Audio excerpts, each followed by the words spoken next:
morning, whatever you got, wherever you are. Welcome. Dell's Diversions. That's what I've decided to call this thing. Until further notice. Just firing up some Elite Dangerous. Got a hot cup of green tea. Cheers. Wife is puttering about.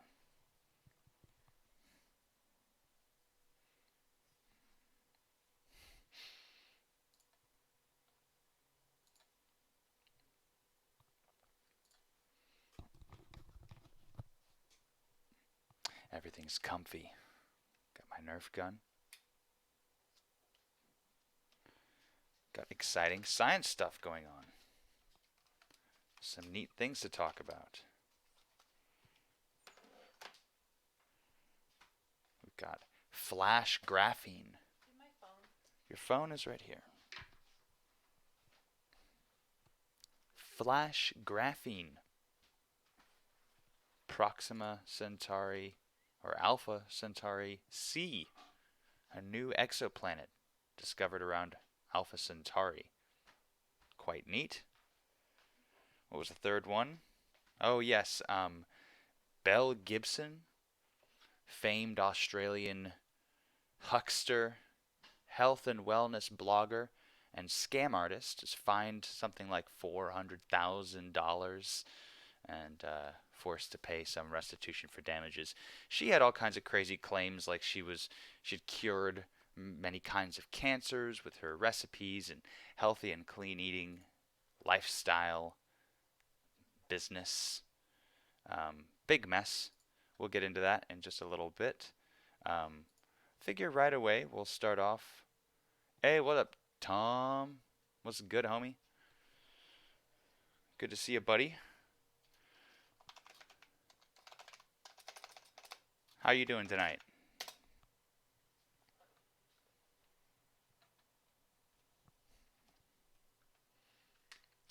What's going on with the homies?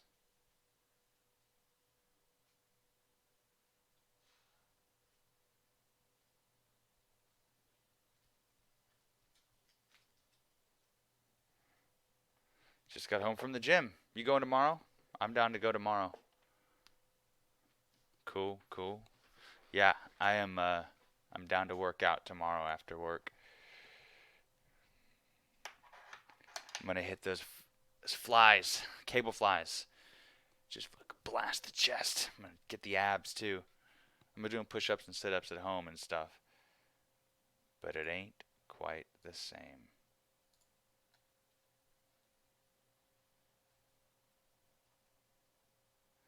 Alrighty, so back to the game. Back day. That's right. Good deal. Get it covered, man. My legs are still sore from Monday. No. Was that Friday when I blasted my legs on the leg press?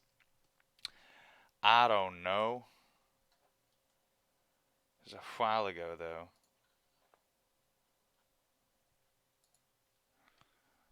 All right. Oh, sound. You guys need some audio. Tom, how the levels sounding? Can you hear me just fine over that boost noise? Does that sound all right? I want to make sure that everything is copacetic on the stream. I'm looking at the levels on my side, and everything seems to be pretty well equivalent. Let's see here. Yeah, I want it a little higher. There we go. Alright, great. We are on our way to Autods LSKB8-0. It's a cool 17 jumps out. Oh, but you know what we're gonna do? We're gonna be a little smarter about this. Let's quickly, if there's any new players watching, we're gonna jump over to Firefox. We're gonna do a little bit of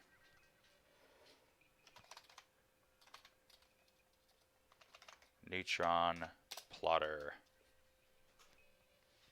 So this is a wonderful tool where we simply input our current location. We're in autots HZ-U C17-0, and we are traveling to autots. I won't paste there. All right. U C17-0. It knows what we want. Range of 59 light years. Efficiency. All right. Let's go. Going to calculate that route.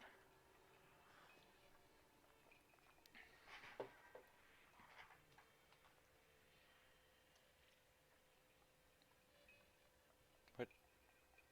Oh, wait a minute. Oh, hang on. I see.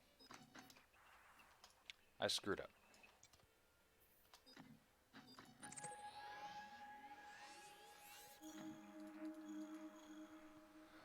I didn't even notice I was typing in the same dang thing. Hello everyone, if you're just joining me, welcome to Dell's Diversions. Just here to mess about. We're going to talk about science, skepticism. We've got some fun topics. If you're coming back to the stream from before, welcome back. I've changed a couple things. I've added some fun new rewards. I've changed the channel currency icon and name. We're calling it Bones. I like bones. Anytime I go to the beach, I'm combing the beach for washed up corpses so I can find some nice bones. I've got the forearm, the tibia. I don't know actually which part of the bone that is. I'm not a biologist, but I've got the forearm of a seal or a sea lion. I once had a tortoise skull that I had found once, but it got chewed up by a dog. So, no, it looks like there's no known neutron route in the Spanch route plotter database. So, let's go back to the game. Looks like we're just going to do this the old-fashioned way. 17 jumps, which is fine, because 17 jumps is enough time for me to pull up some fun articles. We could talk about some cool stuff. The one I'm most excited about, this is huge. I don't know if you guys have heard of graphene. Probably have. Graphene is basically just, little carbon nanotubes. Normally, when we think about graphene, you think of like sheets of really lightweight, really strong material. What I didn't know, and I learned in this article, is graphene is actually a very commonly used filler for structural materials. So if you're pouring a lot of concrete and you've got a lot of extra money and you want that concrete to be extra strong, you can fill the aggregate with graphene. Now, graphene ain't cheap. I think I found that graphene costs anywhere from $67,000 to $200,000 per ton. Now, if you want to compare that to, say, the cost of just regular concrete, that's like $50 to $80 per ton. So, graphene ain't cheap, but it's really quite a neat material. So anyways, up until recently, graphene was expensive to make and hard to make. It took a lot of time. When you're talking about building like a graphene or a carbon nanotube filament, they're building it in laboratory environments atom by atom often. So anyways, to the article. The headline reads, "New process turns carbon-based trash into, quote, wonder material, graphene." I always gotta love the editorialization. What up, Knives? You give a dog a bone. Alright, right off the bat. Hold up, let me go get a treat. I'm gonna have to keep it. I got my Nerf gun ready for when Nerf the wife is on and she's sitting over there. We can pop her one. But, let me get a dog treat. Good to see you, dude. 1 second.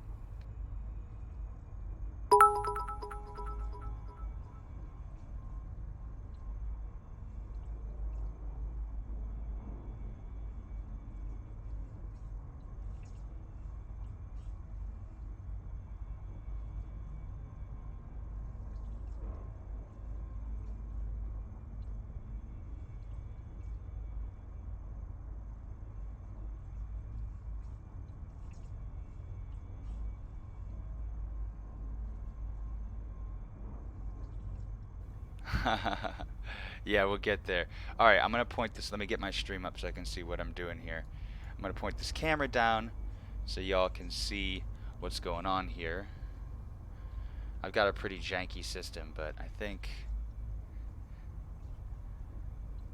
All right, 1 minute. Let's see if we can get him to do a trick here.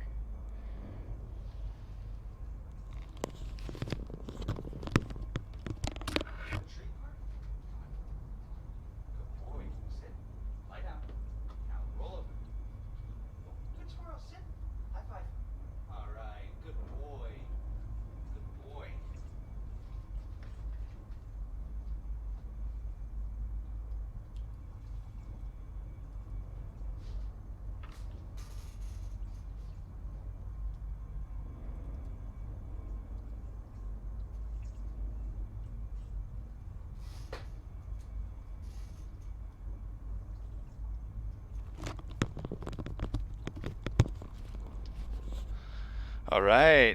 Oh yeah, look at that. Forgot my wife put that in my head right before we started this. That's just I'll leave it on there. Fuck it. Anyway, thanks for redeeming the treat. Thanks for giving the dog a bone. Now he's very attentive. He's paying close attention to what's going on here now. Back to the game.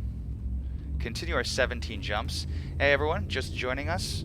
We've got some stuff to talk about. Anyway, I was in the middle of talking about Flash graphene creation. So anyways, we were talking about graphene, its uses. It's expensive, but it's super useful and a really neat material. So this is a huge revolution in the production of graphene. So scientists claim to have developed a new technique that can turn any carbon-based material into graphene. And I mean anything carbon-based, anything organic. So that's like rubber tires, food waste, and anything. I'm talking about any kind of organic carbon-based material. Basically, what they do is they heat up the waste to 3,000 Kelvin, which is about 4,900 degrees Fahrenheit, or 2,727 degrees Celsius. It breaks the carbon bonds inside the target materials, and then in milliseconds they're reconstructed into graphene. And I don't know if that's through a sudden rapid cooling from those high temperatures, or what causes... Oh, nerf the wife. Alright, Pry, you gotta wait until she's in here. Oh. Wait, she's gonna go sit over there soon, so just be patient. Nothing? I'm strapped.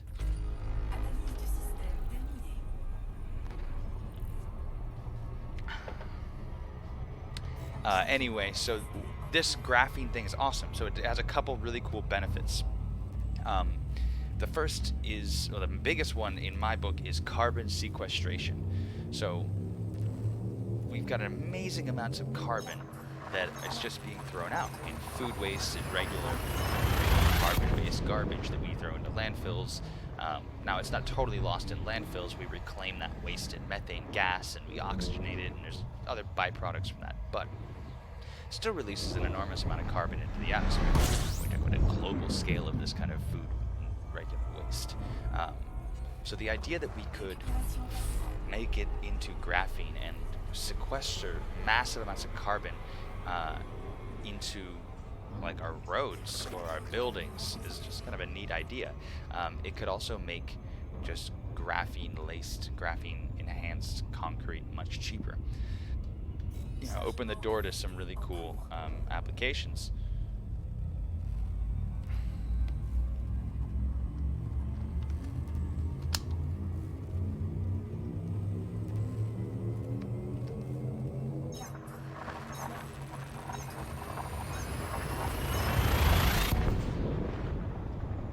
Pop up in here so I can hear. Pry, you better be watching, bro.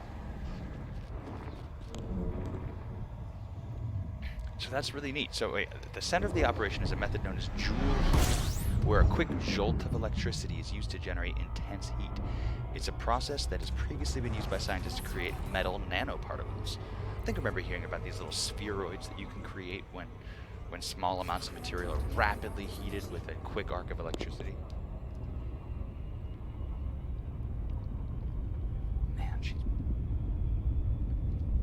I see her. I've got a mirror over here. I can see her. She's folding laundry, so let's be patient. Dang, yeah. It's gonna I'm sorry, it's gonna be a couple minutes. I should add a caveat on that thing. You have to be able to see her. She's still moving around a lot.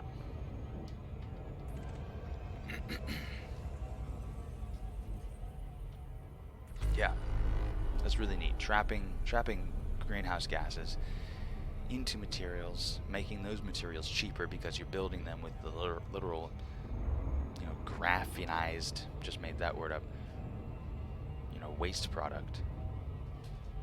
It's exciting. That's an exciting news item of the day. Again, I mean, right now graphene is $67,000 to $200,000 per ton.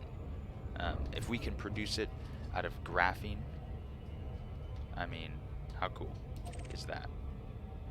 That was weird. It wouldn't let me jump for a second. If you're in here, say hello. Good to see you.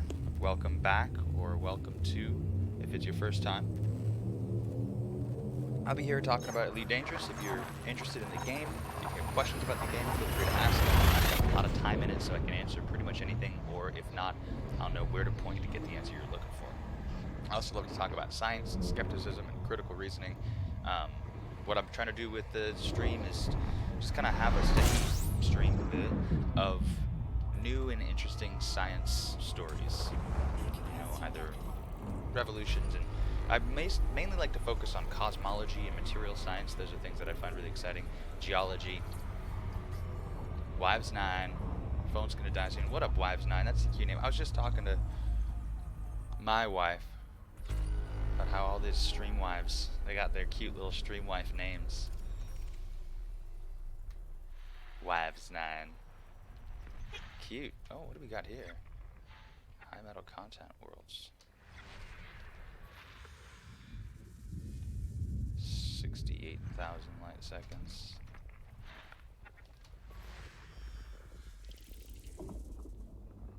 Have these been mapped?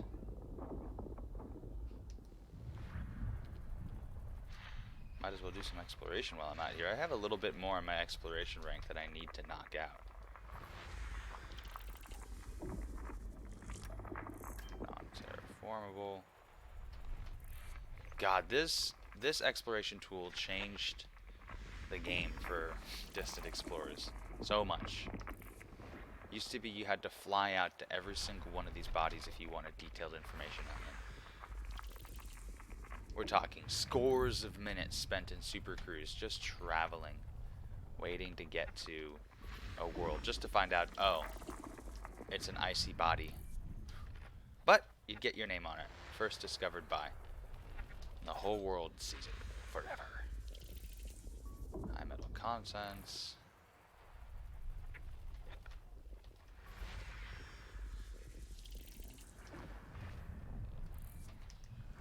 That's enough of that.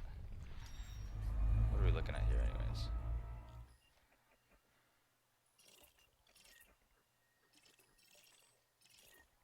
Oh.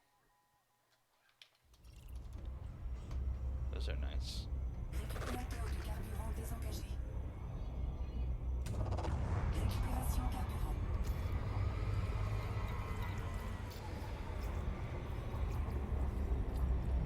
Alright, dude. Tom, peace. Catch you later, dog. Y'all sleepy. I do not have a very large fuel scoop on this thing, if it's not obvious. It takes a second for this to fill up. Till then, though. Ready, dude. I'm gonna get her. I got a laser sight on this, okay? I got a laser sight on my strap. But my bullet keeps popping out.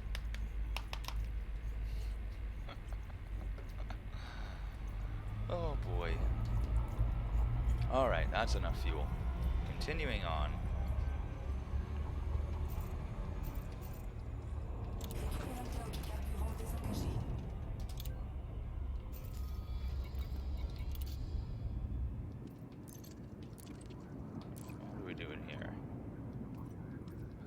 everyone who's in here.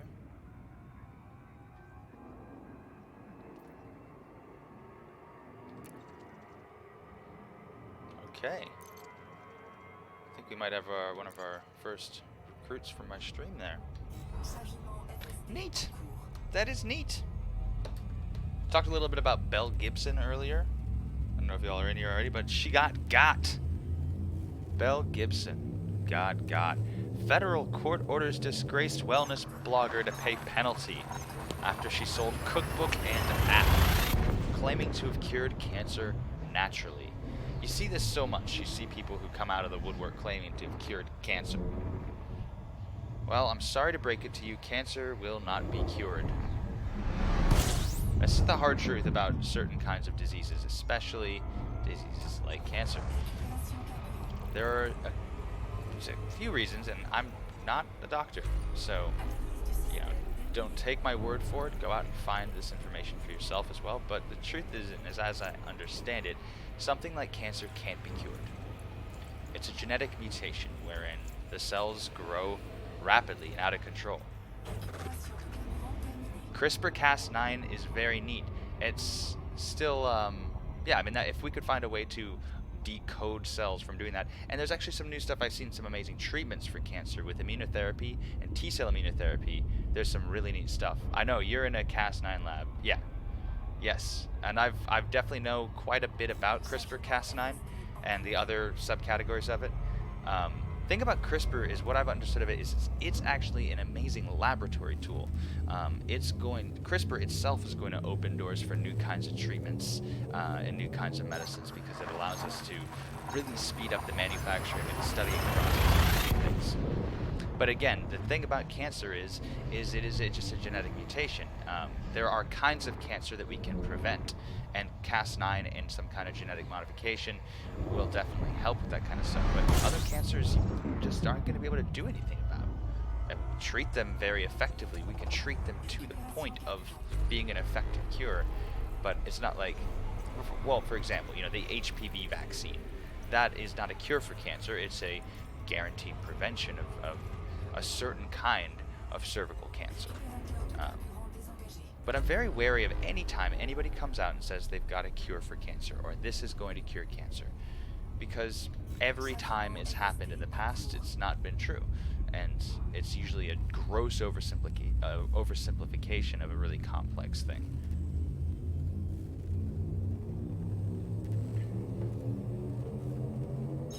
Yes. I remember first hearing about CRISPR-Cas9 probably 6 or 7 years ago when it was just this really crazy, interesting idea, and it has advanced so quickly. It's amazing the things that have advanced. I forget what it's called, but we also developed a new technique that works in tandem with CRISPR-Cas9. Right now, the problem, I think, is still that there is a little bit of accuracy concerns. Like, it's not necessarily always the most accurate, so it's like any technology, it needs work. It you know, needs refining, and it'll take time. But this is an interesting system. Lolo, another one? Guys. Okay, look. Lolo. Pry. I got 3 in the GAT, alright? So just wait. She'll be done folding her laundry real soon. Alright? I got a mirror. Hang on, let me see if I can peek in the room. Récupération de carburant terminée. She's still folding the laundry. She's gonna hate me. She'll get, you know, she'll get her revenge. Look, none of these metal-rich bodies are mapped. Hello, nurse. Angel. They're all pretty close, too. What does the system look like in the orrery? Dang! That's cool.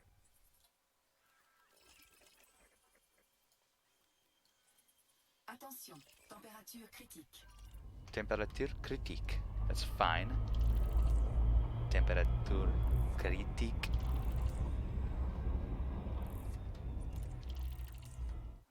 I'll just do a quick tour whilst we talk about it. Dude, Knives, it's so cool that I'm like jealous that you get to work in even proximity to that kind of science, because I eagerly pay attention to it. I keep a close eye on that stuff because it's really exciting.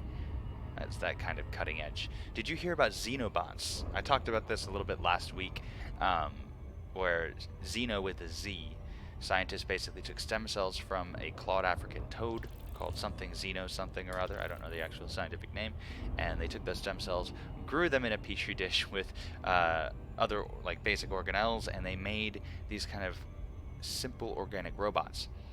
The background of the story is they used a supercomputer called Deep Green to use evolutionary algorithms to create the form factors and the walking motions or whatever kind of mechanization that the robot would need to move around. So they used these supercomputers to generate the proper shape and motion. And then when they reached the optimal form, that's when they would go and create this thing in the lab.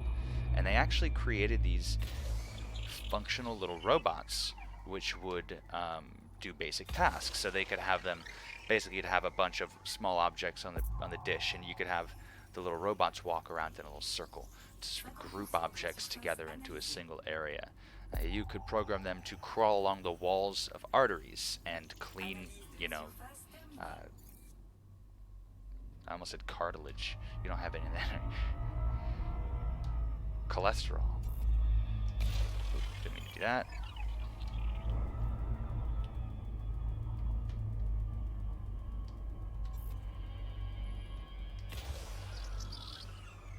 One probe will do this whole thing.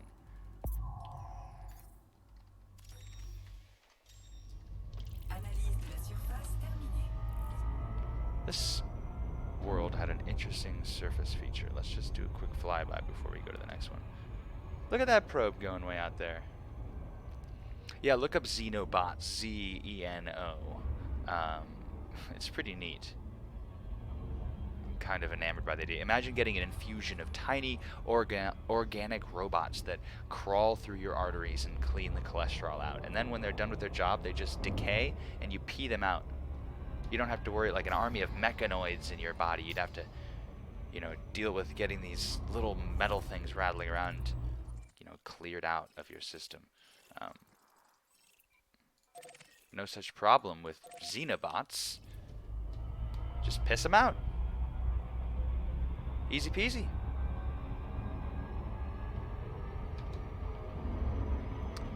Belle Gibson, $410,000 by the state of Victoria. She sold thousands of her copies of her cookbook and wellness app. The 25-year-old has failed to show up to court. We're talking about Belle Gibson. Failed to show up to court since proceedings brought against her by Consumer Affairs Victoria began last year, and has also not responded to evidence before the court or submitted her own. So, typical behavior from, hucksters and charlatans. They're above the law, beholden to no one. That's how it goes.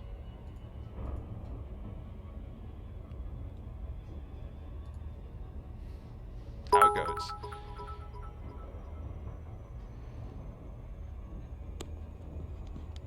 Hey, babe. Bryson, this is for you. What are you doing? Okay. Right. We have to be patient, young grasshopper. I'm ready, alright?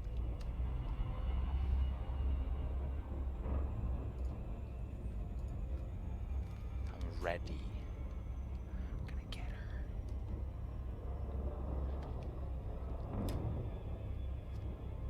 Gotta make sure that doesn't happen later, You know what I mean? You know what I mean? Yeah, dude, get the channel points thing. You got some custom emotes.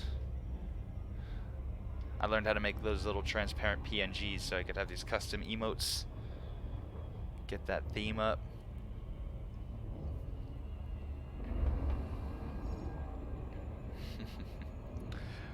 She's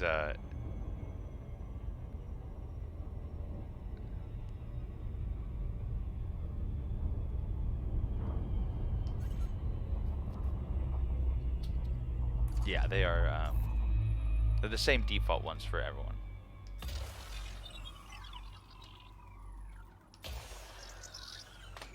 There's a couple more things I want to do with the channel. I got to put up a little about me. I got like my Instagram panel and my Twitter panel.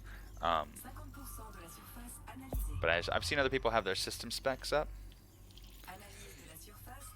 which seems handy to do that.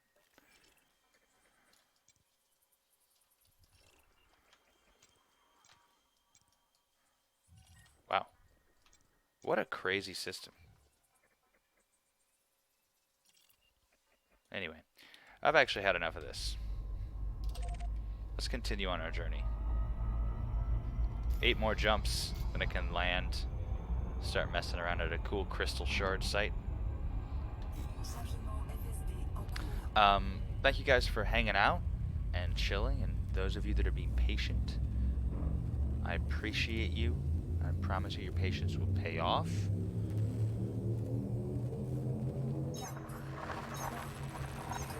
Scary. What? My bow. Oh yeah, my bow. The joke has ran its course. Get rid of it. Get rid of the bow. All right, back to work. There. Ah, I'm crashing into the star. Pull up. We made it. All right, I hope you guys saw that, because I got her twice. Good. I got one more in the GAT. And you know what? Don't even request it. I'm going to throw in a bonus one for your patience, okay? So you don't have to spend your points on it. Just there's one on the house coming, okay? I got a point-blank gut shot and then a coup de grace to the back of the head. Center of mass. Retrieve my munitions.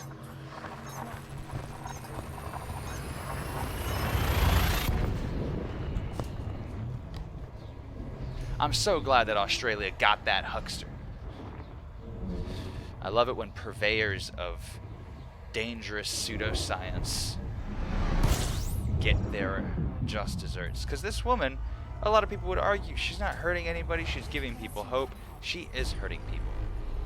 People who buy into unhelpful pseudoscience do so in lieu of real help, generally. I can't speak for every person, but the trend is when you decide to buy into a psychic or a homeopathic or shaman or whatever it is, you're usually bypassing accepting real medical help. You know what they call traditional healing practices that work and are scientifically proven? Medicine.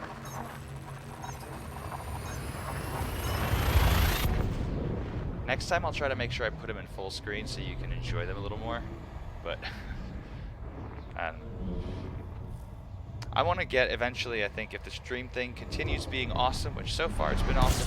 If it continues to be awesome, I think it'd be cool to get an additional little peripheral keypad so I can put some hotkeys for my transitions. That way if something dramatic happens, I can go, "Excuse me?" I see Lemmy's got cool little zoom cuts too, so you can get like a dramatic turn and then suddenly you're close up. Cause I fucks with that.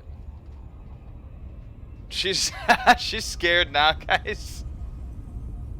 We've already got her gun shy. I'm a patient man though. We don't need to blow our whole wad all at once. Wow. Excuse me a moment. Gonna take a quick little detour here. Let's see, 1, 2, 3. I will just do that. Hey, the Master Doctor. What's up? Thanks for the follow. Are you a real doctor? If so, that's exciting. congratulations on busting your ass to get where you are. If you're not a real doctor, well, your name lends you prestige. Feel free to say hello in the chat.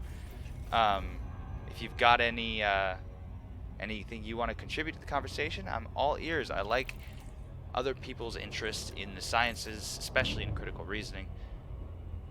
Every once in a while I drag out this tome. I got this for Christmas. I love it. The Skeptic's Guide to the Universe. It's a wonderful podcast led by a panel of skeptics, scientists all, and they routinely attack pseudoscience and falsehoods and real science, of course.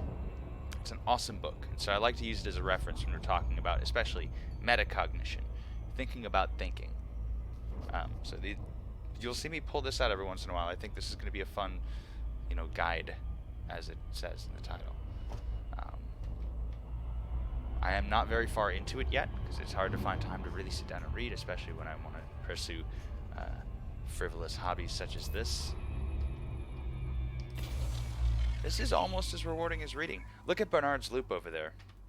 It's slowly changing. When we were first, a couple nights ago, we were higher above the galactic plane, and so we were actually more or less above Bernard's Loop. If you imagine Bernard's Loop like a little onion ring, and then we were actually above the onion ring.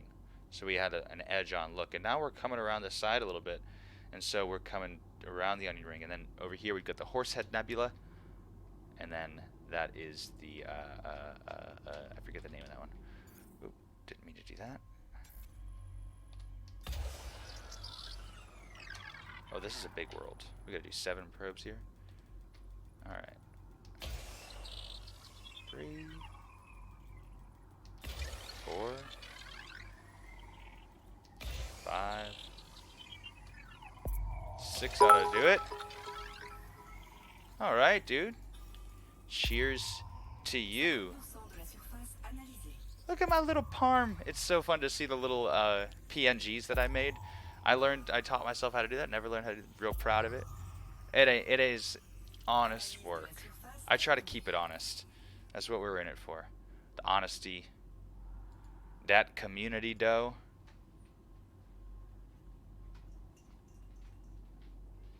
And yeah.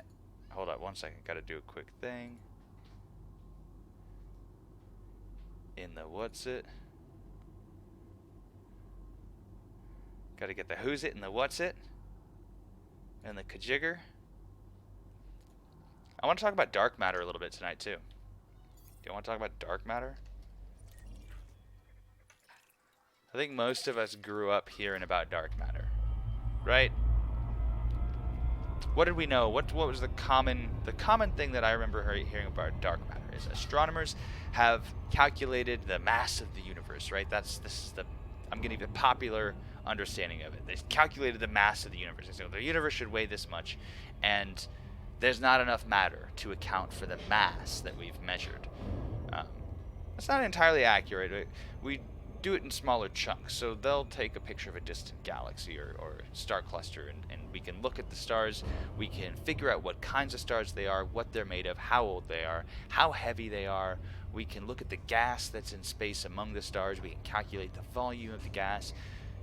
And still, what we see is that there is mass that can't be accounted for.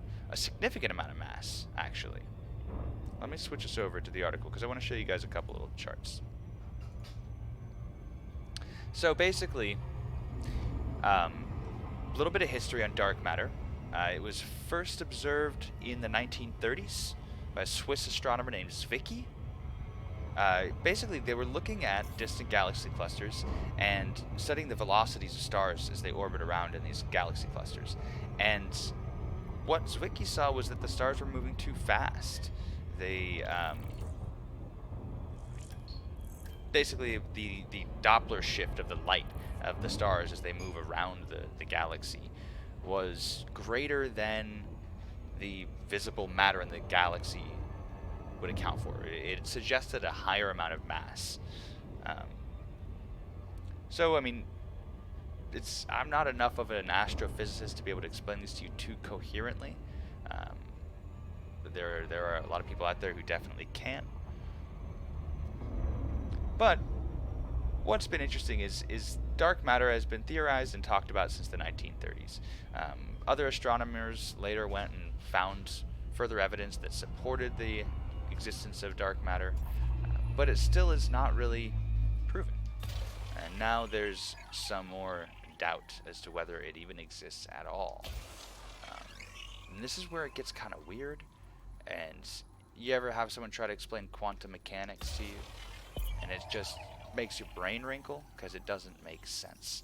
This is what we're looking at here is basically they're saying that information has mass. What up, Guillotine? Good to see you. Thanks for stopping in. We're talking about dark matter and scanning distant worlds. I know you're more of a RimWorld. I can't wait to do another RimWorld stream. I started one. I've only done one episode for my stream, only RimWorld content. But yo, so how are you doing? How'd that hive situation work out? Did that go well for you?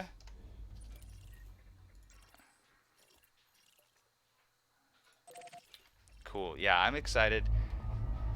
I'm gonna do it at least once a week because on Wednesdays the elite servers go down. I lead an elite squadron, so I do have an obligation a lot of times to do the things that we got some events and some things like that.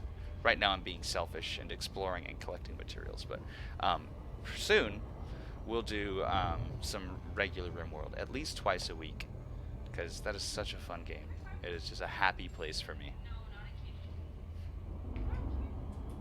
Cool. Well, congratulations. I love the high I get when I'm productive. Um, Sometimes it's a challenge. What are you studying in school?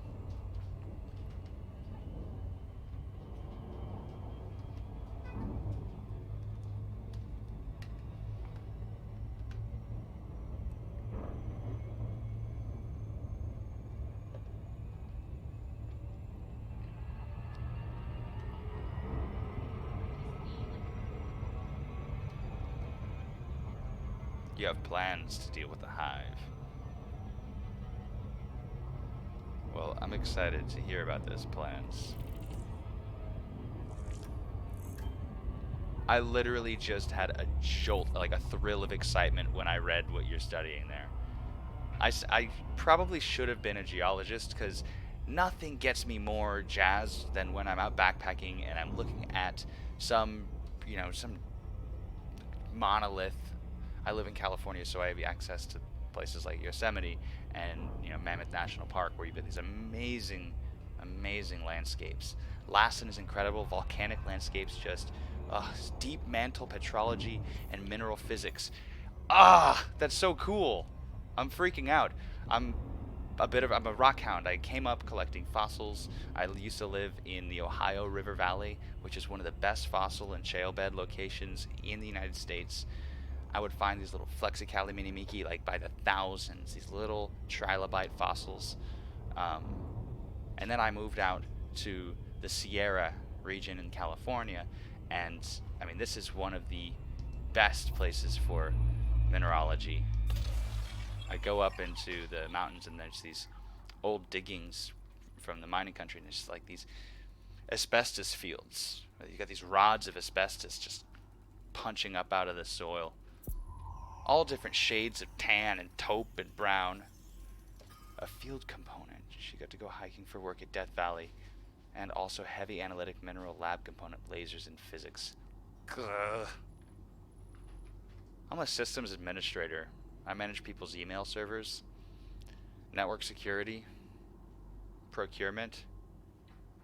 I'm in the wrong field. The stuff that gets me really excited is just, that's so cool. I want to talk with you more about this stuff. Oh, I'm a kick-ass sysadmin. Look, I have a good time with it. I'm really good with working with people, but I think I'd rather work with rocks. I love to think about the amazing forces and time and pressure. When I'm up in Yosemite, I love to look as you climb up out of the valley. Down on the valley floor, the granite is comprised of these tiny obsidian crystals, and that's due to how quickly or how slowly the rock cooled from its liquid state. Guillotine, I'm not telling you anything you don't already know, but as you go higher up, you notice the obsidian crystal clusters in the granite get fatter and fatter and fatter until you got these great dime-sized plates of obsidian, glittering as far as you can see in the granite. It's wonderful. And where I live at the confluence of a mountain river and a valley river, yeah, no, and it's so humbling. I got that way through cosmology first. I think I initially learned as much as I could about, space and cosmology, and but at the same time, that same love is just so easily transposed onto geology, because you also learn about other worlds and how they can form. I mean, how thrilled were you? You don't need to, because I owe you one, Pry. Just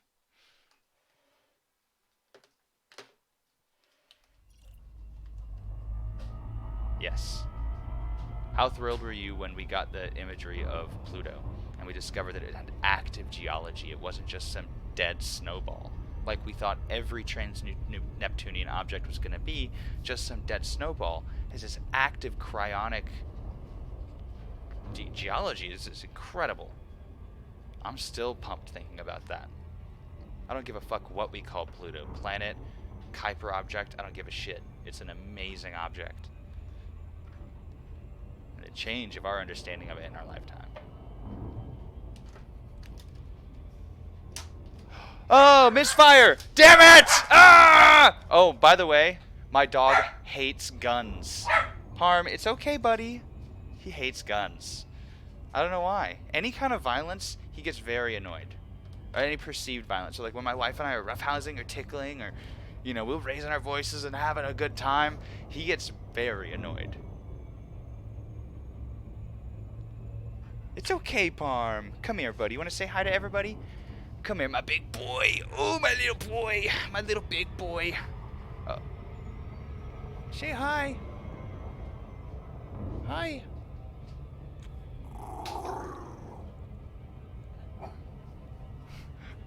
Oh, she brought a Nerf gun. You missed. You didn't.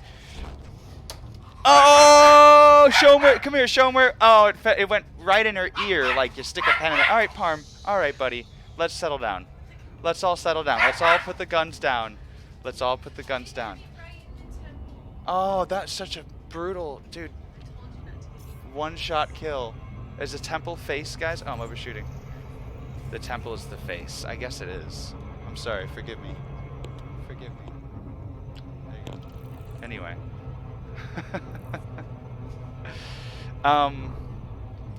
Let's do another news item. We talked about the graphene production. The graphene's awesome.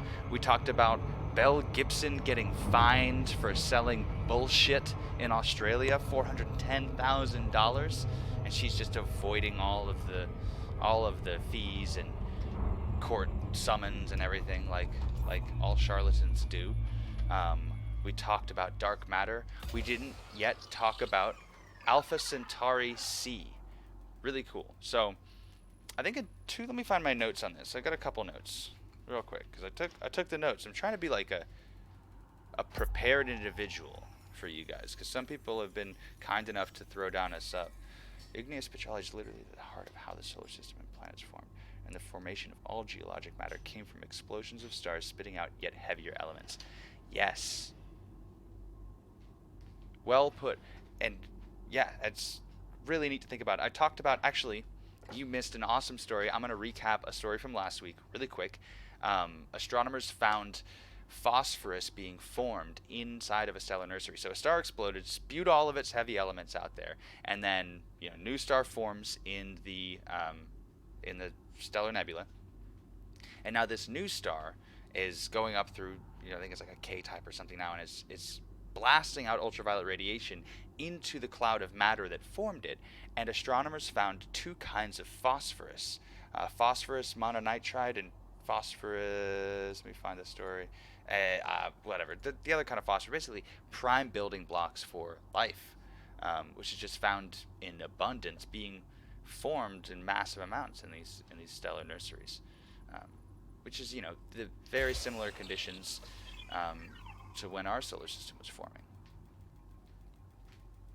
God, Guillotine, how badly did you want us to get it if we could have got a piece of Oumuamua when it came through? A piece of history from a different solar system? That would have been so cool. But we've got Bennu, we've got Ryugu, we've got a couple really neat um, asteroid missions on the horizon. So we're gonna, our knowledge of that period of the solar system development is only going to grow. All of our knowledge and understanding is only going to grow. We get to see it happen. How cool is that? Don't go in the fire. Oh, you talking to the kitty? Kitty, pss, pss, pss, pss. Norman, don't go in the fireplace, kitty. Come over here. Look, I've got a dog treat. Do you want it? Norman. So cool. Yeah. If we see those building blocks once from our limited view in the universe, it must be happening billions of times over. Did life happen elsewhere? So I was talking about that last night. I'm almost, or not last night, night before, whatever. I'm almost certain that the universe is teeming with life. I mean, why wouldn't it be? The stuff of life is everywhere. The universe is a garden. Mars 2020. You mean for the United States space program? Or is this one of the private enterprises? It's hard to keep track.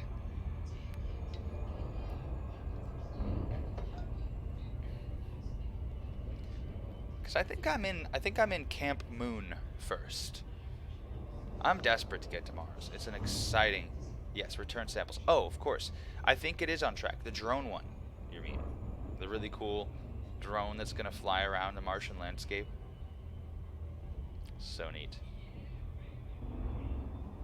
I'm pretty sure that it is still on track as far as I know. Which, that's gonna be great. I want more Mars, I want more Moon. China's moon mission is looking great.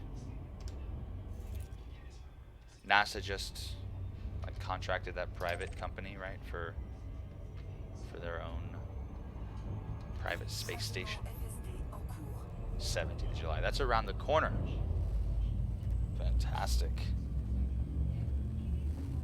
James Webb Space Telescope is going to go up this decade, finally. Now with James Webb, we might actually be able to directly image Proxima or Alpha Centauri C. Yeah, so let's talk about Alpha Centauri for a second, because that's cool.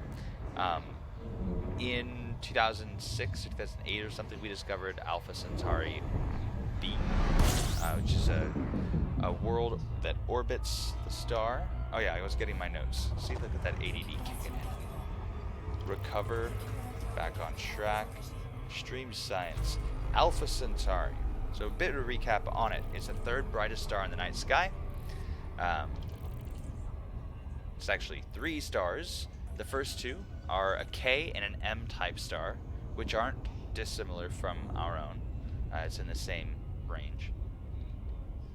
They're about 4.7 light years away. So, you know, our next closest neighbors. Our actual closest neighbor is Proxima C, or Proxima Centauri, which is star C.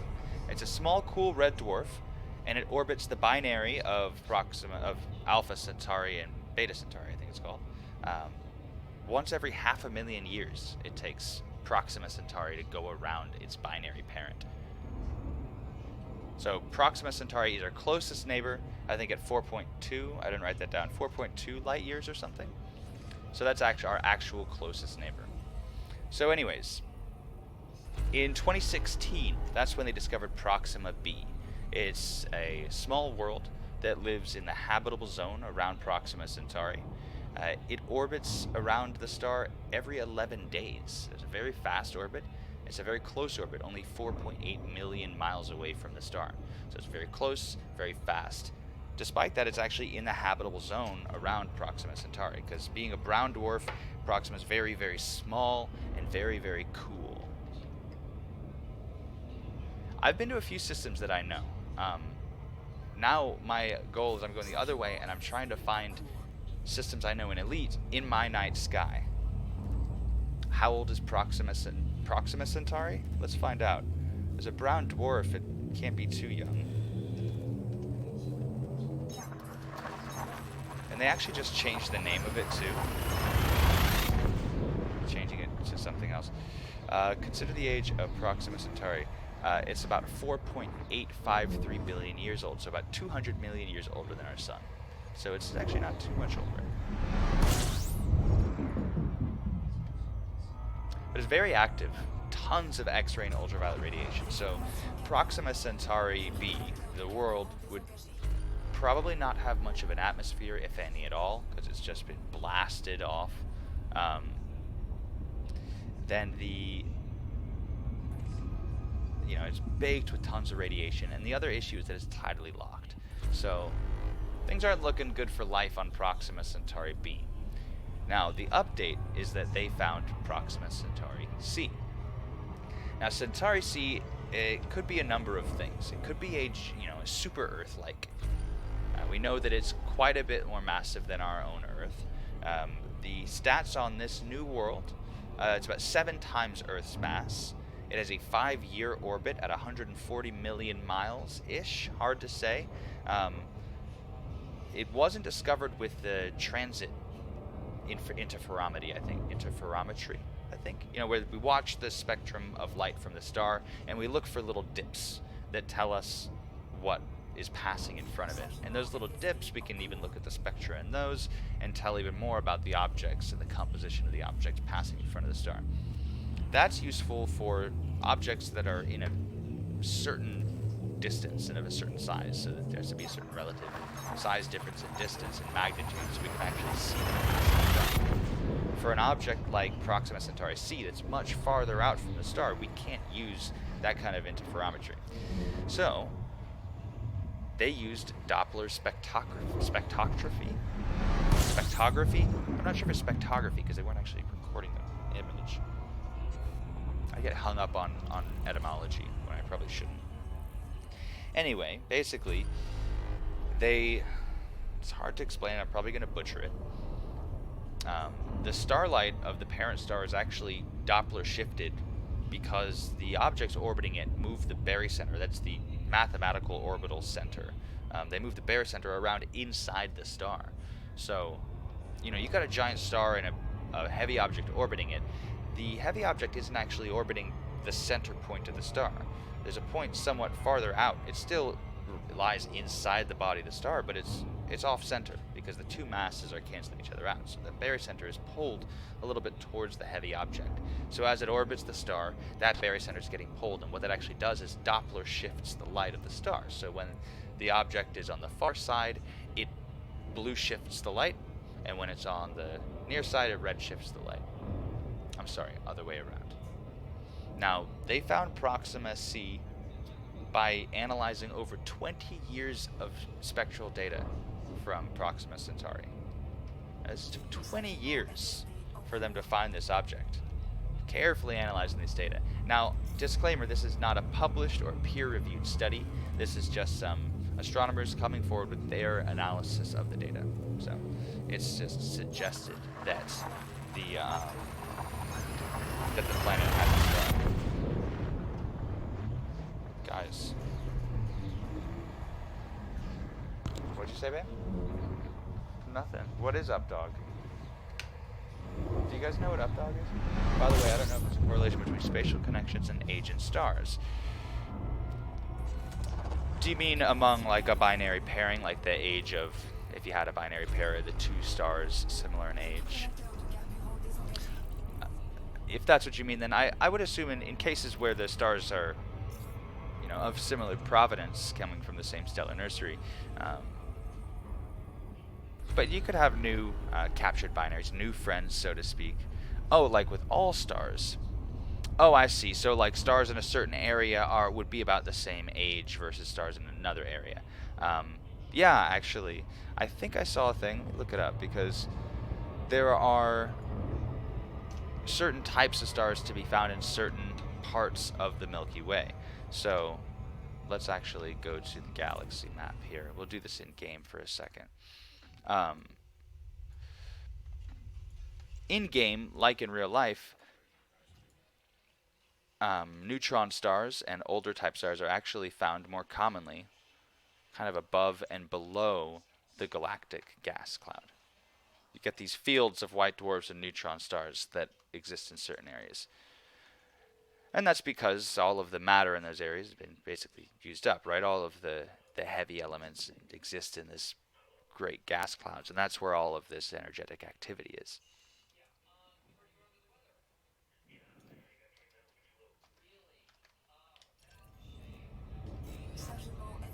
Let me see if I can find something about this.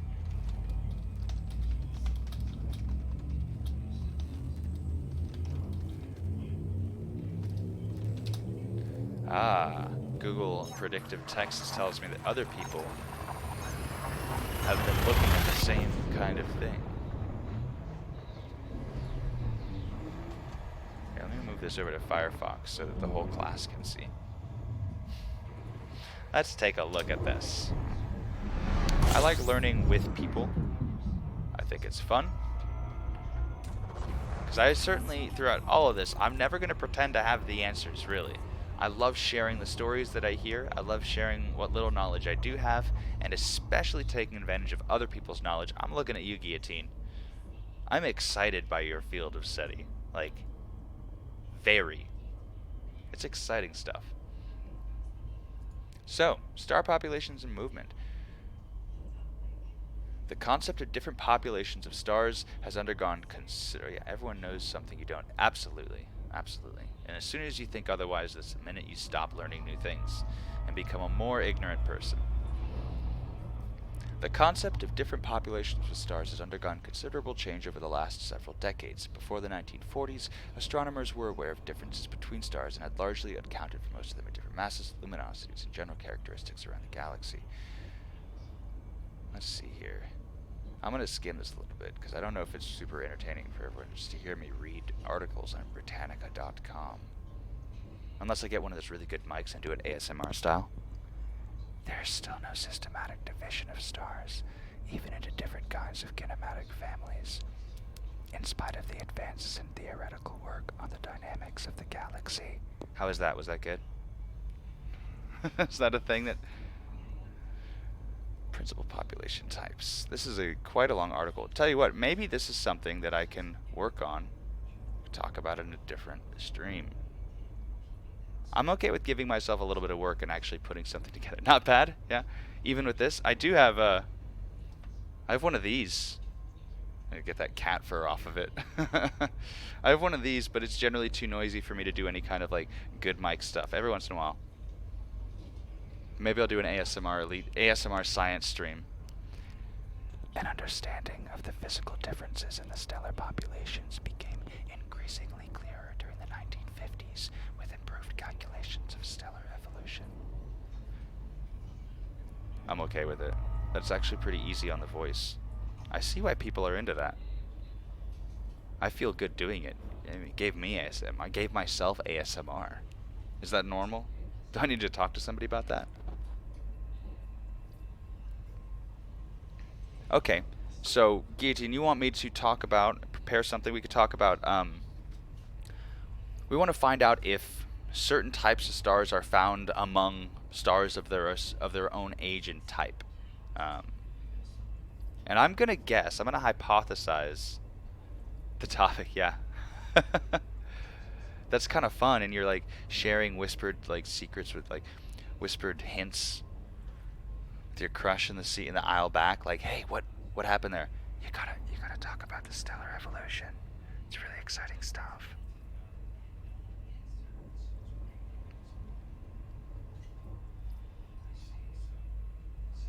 Yes, that's how I'm imagining it, right?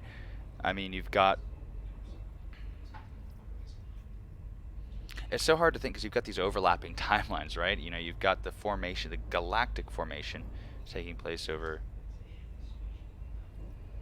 generally going from old in the middle to younger outside. Yes. Right, and there's going to be all these localized areas of reversed entropy.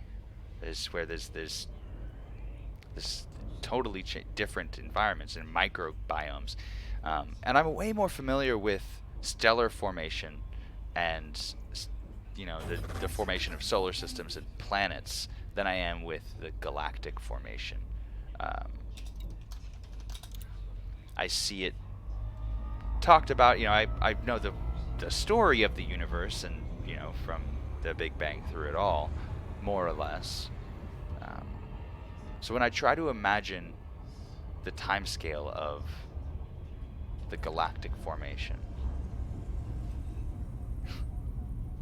yes, the cogs are generally. The periodic table does have an end. So do the stars of every system. Okay, can we talk about something real crazy for a second? Can I give you? I want to jump straight into the deep end because I feel like you're here with me on this. You ready?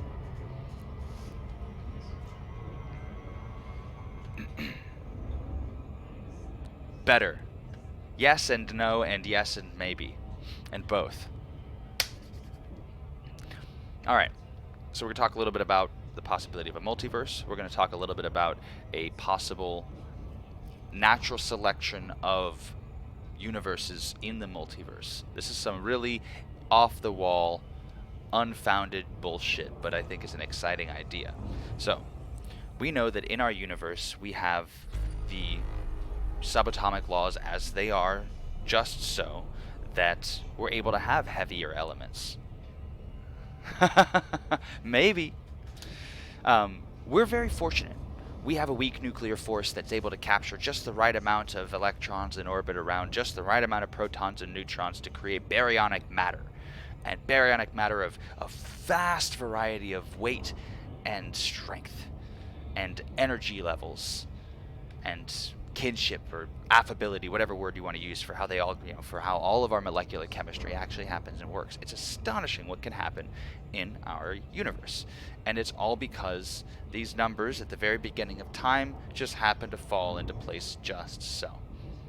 So I'm sure we've all, now we're going to wind it back a little bit. We're going to talk a little bit about the multiverse. I'm sure we've all heard the explanation of they imagine a vast sea of like soap bubbles, right? And it's a endless sea of frothing life of universes nucleating into existence and expanding forever, or expanding and then recollapsing, or expanding and then bursting, maybe some and everything all at once. Everything is everywhere all the time, right? Now, in this vast multitude of endless universes, there's bound to be variety, astonishing variety, just like the variety we see in our very own universe. And a variety of... Oh, I made it to my destination. I'm just flying off into space. Sorry. See, I get so excited about this stuff. A variety of different universes with different laws and different laws of physics. So you might have a universe that is cold and dead forever. It never has the atomic weight enough to capture enough. You never even make hydrogen, right? You have a Big Bang that's just fizzes antimatter, dominates matter, nothing forever. Cold, dark, nothing. You have another one where matter dominates antimatter. Just heavy. Uranium, just heavy elements. You never even get a star running because it just turns into hot, heavy fire forever. Dense, recollapses. Universe is a bust. Start over again, right? There's a happy medium where you have a universe that's able to support complex molecular chemistry and thus life. Life, we've all heard the pretty romantic saying, life is the universe's way of knowing itself. We're the way of the universe perceiving itself. But I think that maybe life is just kind of like a happy accident of complexity. There might be a greater level of life. Now, this is where we put on our tinfoil hat or our new agey, wooey bullshit hat, whatever you want to call it. How cool. I just love this idea that the universes themselves are competing for some kind of dominance or fertility. Universes that are infertile and incapable of harboring life never create, you can never have a black hole even, right? You have to have really heavy elements in order to get to the point where you could create a black hole. So what if all that matter going into black holes isn't just turning into subatomic data smeared across the inside of the threshold, the event horizon? What if it really is going somewhere? And what if universes that are capable of having this kind of complexity are able to somehow reproduce, right? I've heard some physicist guy talking about this cool idea that you could have black holes are actually seeding a new universe with the matter that they're sucking up from our own. And so when our universe finally does experience the heat death, that cold nothing where every star falls beyond the event horizon of every other star forever and ever, amen, and every white dwarf winds down into nothing, and then eventually all of our matter just is getting squirted out into a baby little seed, and then one day, new Big Bang. I was wondering, Guillotine, you say, is it often hypothesized that physics works differently in other universes? But then again, atoms and energy often work differently than other areas in the solar system. Plus, you can't trust electrons to begin with. No, you cannot trust them. You can't trust them. I mean, yeah, and maybe that's just me kind of anthropomorphizing or earthopomorphizing the universe because we're humans and we need to do that. Back to your question, yes, I think a lot of people talk about it. There's a cool video that I think you should watch. Look up false vacuum decay. I'm sure have you ever heard of the YouTuber Kurzgesagt? Kurzgesagt?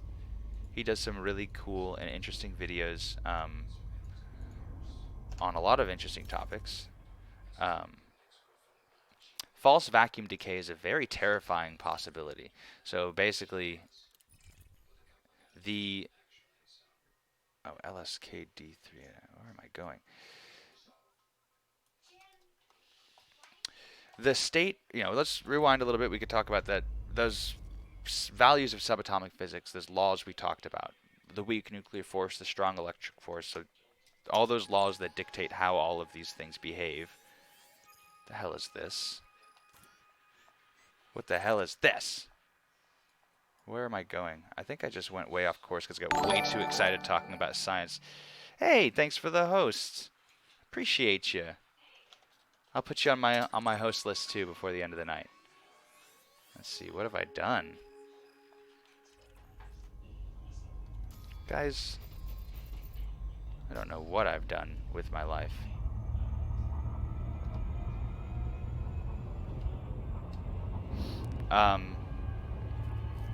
So anyway, right after the Big Bang, the energy state of the universe was through the roof, right? Cosmic microwave background. Hot puree of matter and antimatter fizzing into existence and annihilating one another. Bam! It's expanding, and in those milliseconds after, those femtoseconds after the creation of the universe, the energy level rapidly settled down.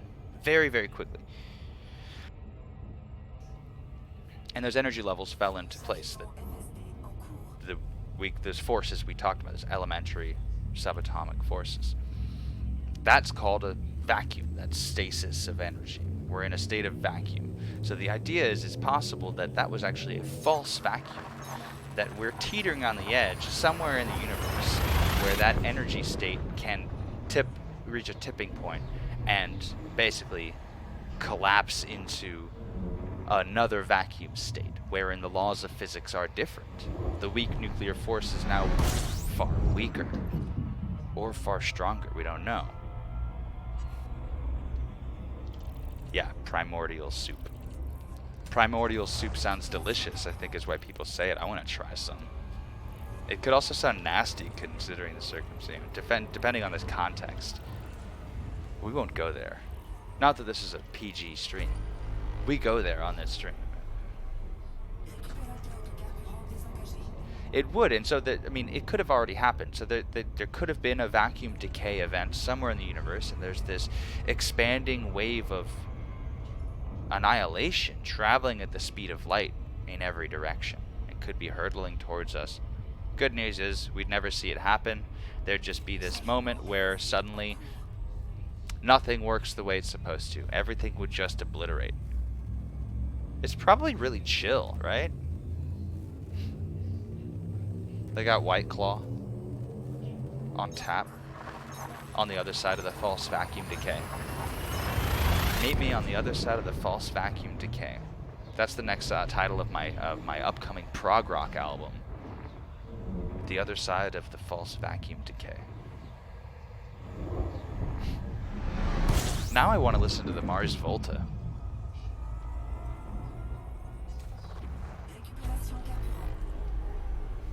Okay, I'm gonna have to give you my nerd card. I actually never saw DS9. I have a legitimate excuse, though. I didn't get to have a childhood. I'm not gonna play that card out the gate. No, I did not. I missed so much of, like, pop culture during a period when I probably should have been able to enjoy that part of society, but I missed it. Tetragrammaton. I love that word. The name of God. The song reminds me of high quality avant-garde.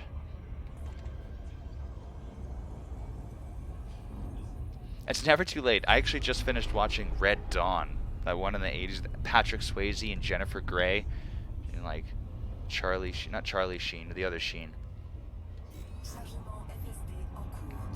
It was great. I love Jennifer Grey. I just really enjoyed watching her with the daka daka daka gunning down Soviet invaders.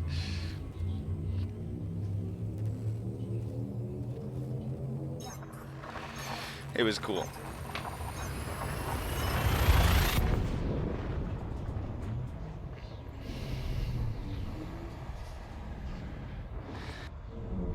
Have you seen any of the Orville? If you like DS9.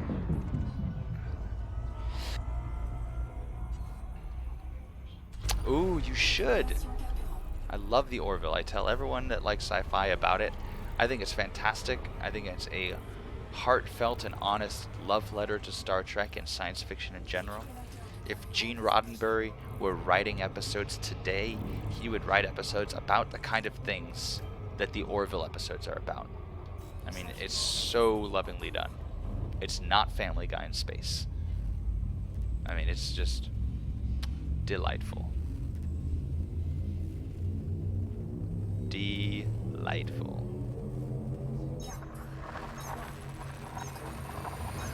I can't believe how bad I screwed up my navigation.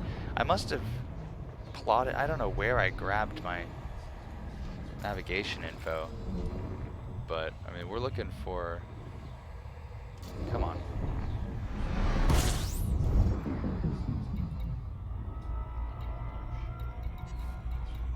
So let's see. I've been filling up. We got all the polonium we need. I got all the ruthenium. I got all the technetium. I got all the tellurium. Alright, yeah, we're on our way to Atrium. And also it's LSK D83. Let's confirm our route, because now I'm paranoid.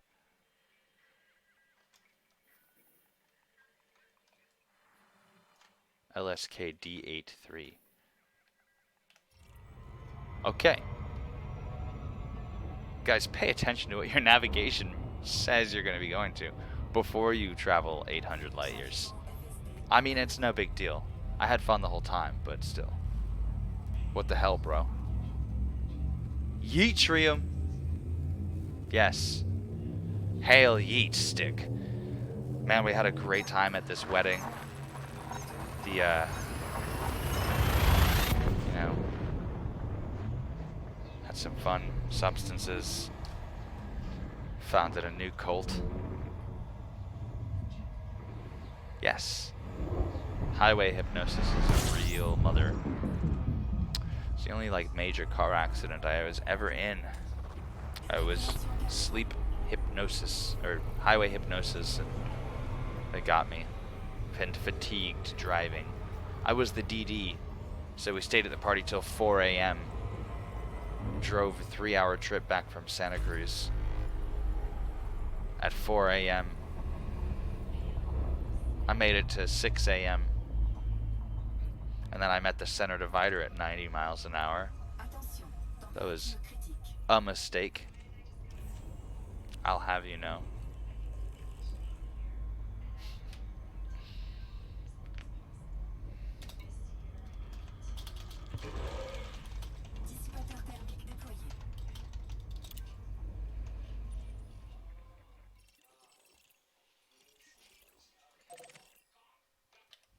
Hang on.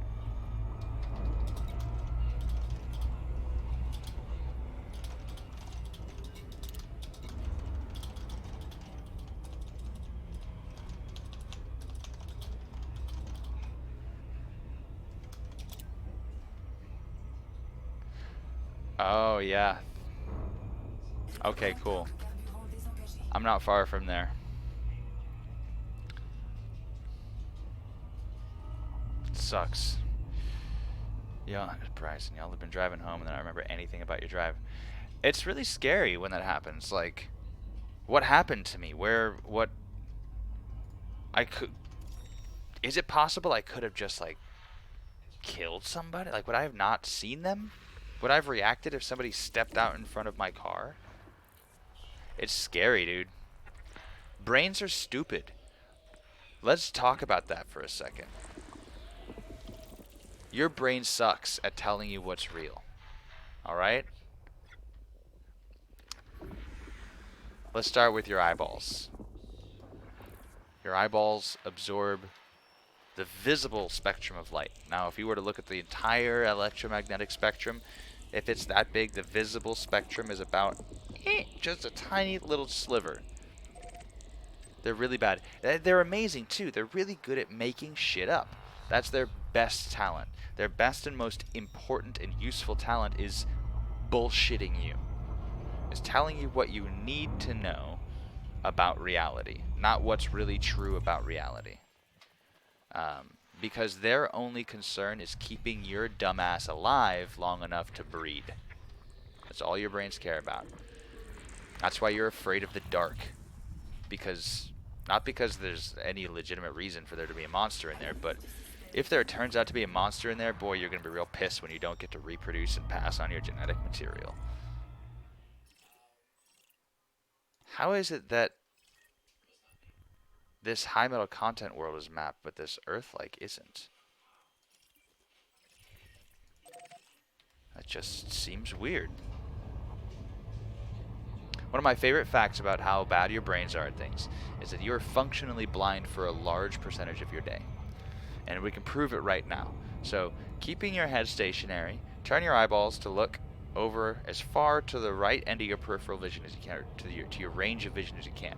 And then, you moving on your eyeballs, spin your eyeballs over to your far left. Look way over there. Back and forth a couple times. Do it so fast that you can hear your eyeballs flying through the air. Like that. Now you notice when you're turning it, you don't have to do it though. You can turn your head too. I just wanted to make you do that stupid shit. Now, if you notice everything gets blurry, you're looking here, everything's clear, you swirl your head through the air and all that blurriness is not there. It's not that you're moving so fast that the light is smearing across your eyes, right? You kind of have this expectation. You're moving so fast your eyes can't see it fast enough. No. Your brain knows that it can't see it fast enough. So it basically turns your eyes off. During the period that you're moving from here to here, every frame of vision you have that's blurred is 100% fabricated. It's not fed to you by any real data coming into your ocular nerve. There's no activity in your ocular nerve to your brain during this portion where everything's blurry. That's your brain constructing a blurry, messy image from memory to save you time and to save you energy and to get you ready to focus on that other thing that's over there that you're turning over to look at. Because it might be a tiger. Oh my god, it's going to eat you. What up, Caustic? How's it going, Nomad? What's the fastest you can go and still be taking info in? I don't know. I mean, we could try to experiment that here.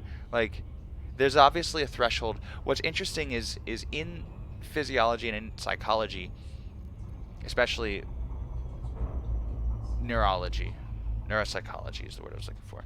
It's all about thresholds and tolerances. So there's a certain threshold of speed, right? That's the question. How fast can I go? At what point does my brain give up and turn my eyeballs off and just feed me vision from memory? Because that's what's happening there.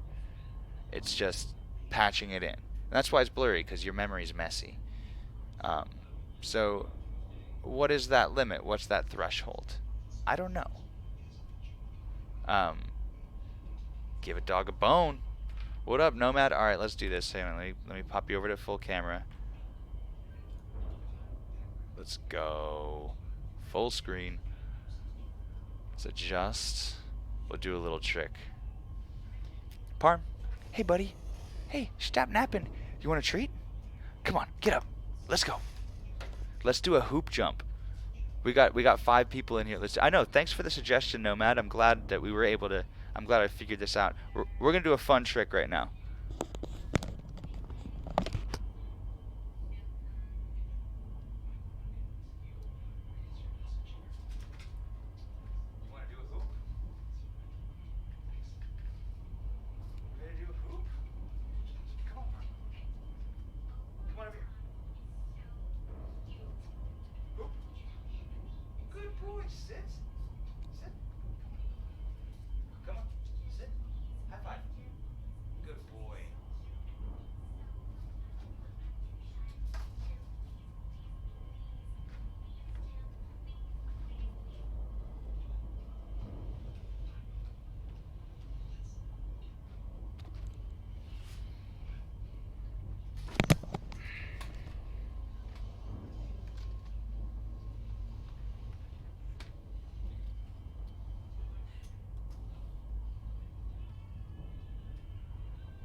Hang on. One more thing. Oh yeah, Parmesan's a great dog. He's so smart and stubborn. Hang on 1 second.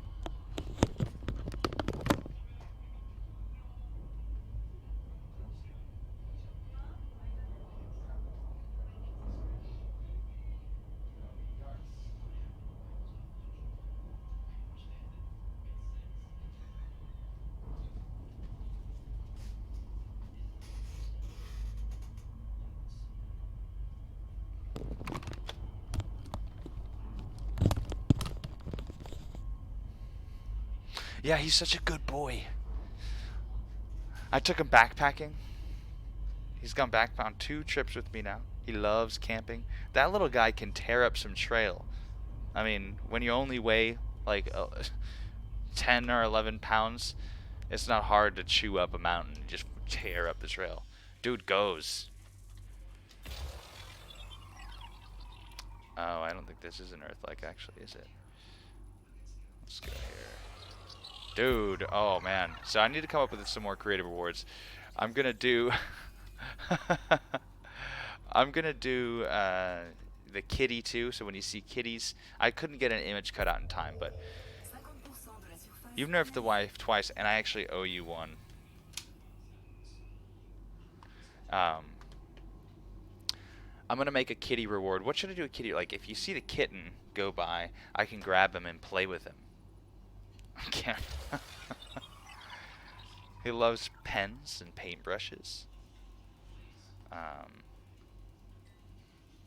Hey, Bryson. Pry. My dude.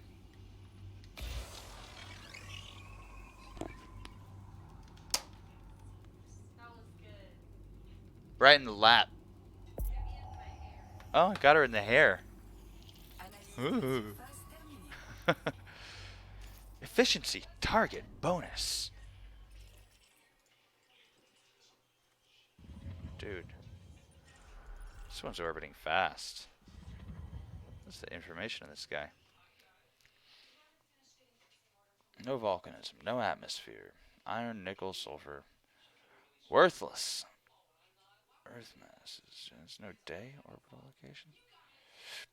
Alright, no, that's okay, Guillotine. Thanks for coming by. I appreciate you visiting. We'll see you again soon. I'm gonna be hitting that stream business, so you know where to find me? She said hole in neck.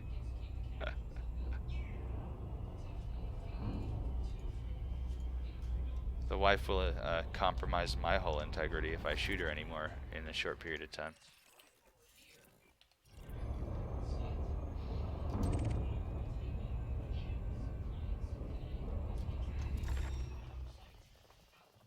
Now I got all these. Alright. Next system. Yeah, dude, that stellar phosphorus story was really neat. Thought that was cool. Just another reason to be confident in the abundance of life. But you gotta watch out, because I'm leaning more and more into the dark forest theory, the dark forest solution to the Fermi paradox, which is not a comforting thought. I'm glad you're enjoying it, dude. Thank you. I love enjoying science. I think science communication is really important. I think it's something that not enough people do. I think it's something that not enough people really care about. And when you look at science journalism and the abysmal lack of understanding and the lack of ability to communicate it in a way that's interesting for people, I don't know.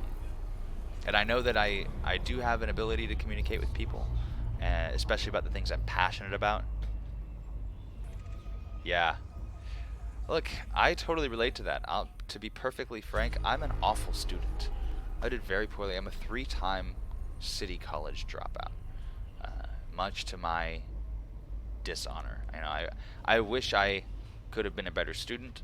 I wish I could actually have a degree to my name and pursue an academic study about the stuff that gets me so existentially motivated.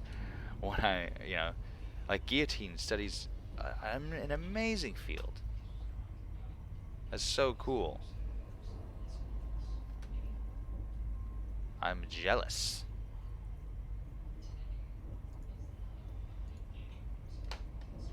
It's not an easy living, also. That's just the breaks, unfortunately. Rockies, Earth. There's a couple HMCs in there, isn't there? Oh, thank you. I know. I mean, merci.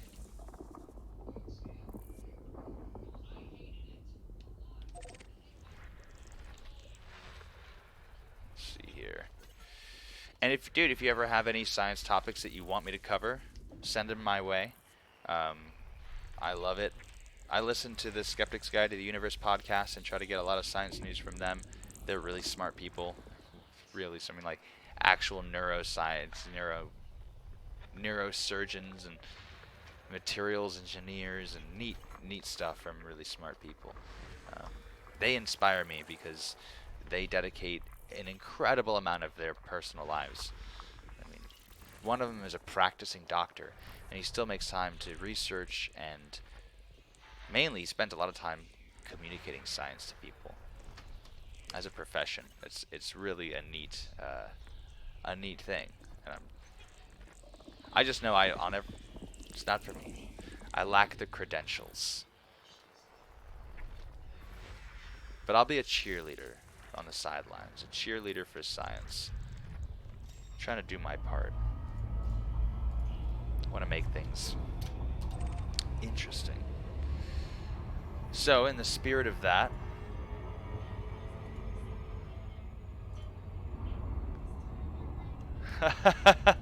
Probably I just saw the post you put up there. Wow, I'm like 20 minutes late to that. On the Discovery Channel. Someday. Let's find another science story. The dark matter thing fizzled out on me because I don't really have the chops to fully properly explain it, but it is weird because you get nice. It is weird because you get people. It's like maybe information has mass, but we're not talking about like encoded data information. Like thermodynamic information contains mass. All right. The sixth sick sheik's sixth sick sick. The sixth sick sheik's sixth sheep sick. I need some water.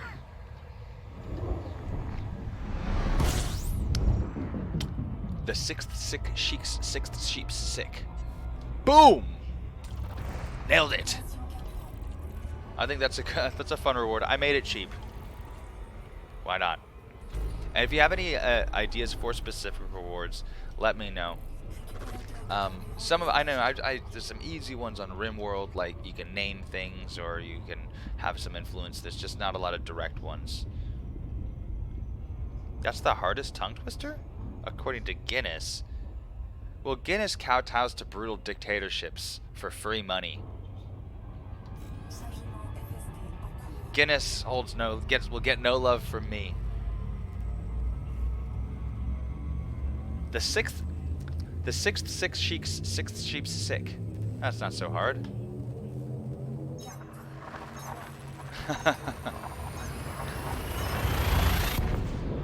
Look up Gorban Guli Bernie Mohammadad while you're at it. That guy's a monster. He just pays. He's this horrible dictator in Azerbaijan. Monster dude. I mean, it's like North Korea in there. We never hear about it because it's not as bad as North Korea. But he routinely gets the Guinness Book of World Records to come over to Azerbaijan so he can keep beating these records. And the country of Azerbaijan right now holds so many world records because all he does is pay the Guinness Committee to come over there, and they actually help people come up with records to break. So anytime you see one of those absurd records, it's like the highest elevation pizza oven baked while upside down, swinging from a trapeze while strangling a pelican. Like, those don't come from people wanting to break records. Those come from people with a lot of money that go to Guinness and say, I want to break a record. And then Guinness goes and says, oh, well, what records do we have for you to break? Well, this is one you could probably do. And they say, yeah, sure. So then they work together to publicize the event. And it's a publicity. Dude. Yes, thank you, Pry. I am. Tell you what. I got experience. I know my way around an arm or two. The arms.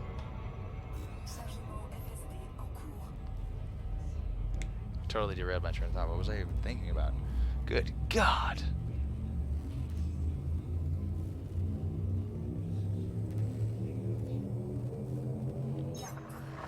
Yeah, she will.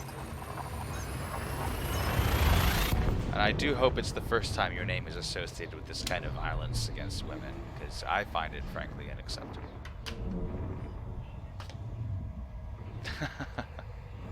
Sorry, I don't mean to pry. It just... No.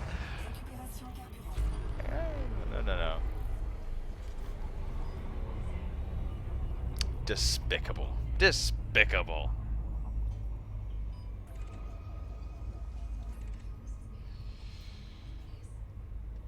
Patriarchy is a smog that we all breathe in.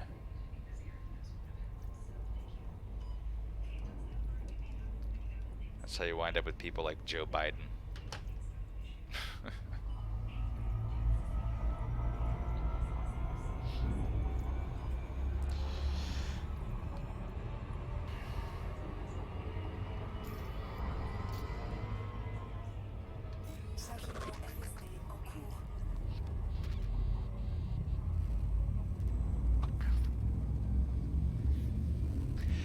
Yeah, I'm going to keep the science thing going. I'm going to try to always have a couple of science stories up my sleeve. Some fun topics. Because, I mean, I was looking at some of these other elite streamers, the successful ones, and man, they got money. They got money, they got awesome setups. So I'm going to try to bring extra personality to the table. And hard facts. Cold, hard facts. You sent me a video. Is it something I should share on the stream? That's a wholesome video. Ladies and gentlemen. Yeah, I know. I want to fly a damn eagle too. Ladies and gentlemen of the stream, my wife has sent me a wholesome video. And she's requested that I share it with all of you. So... did you text it to me? How'd you do this? I just see the toothpaste thing.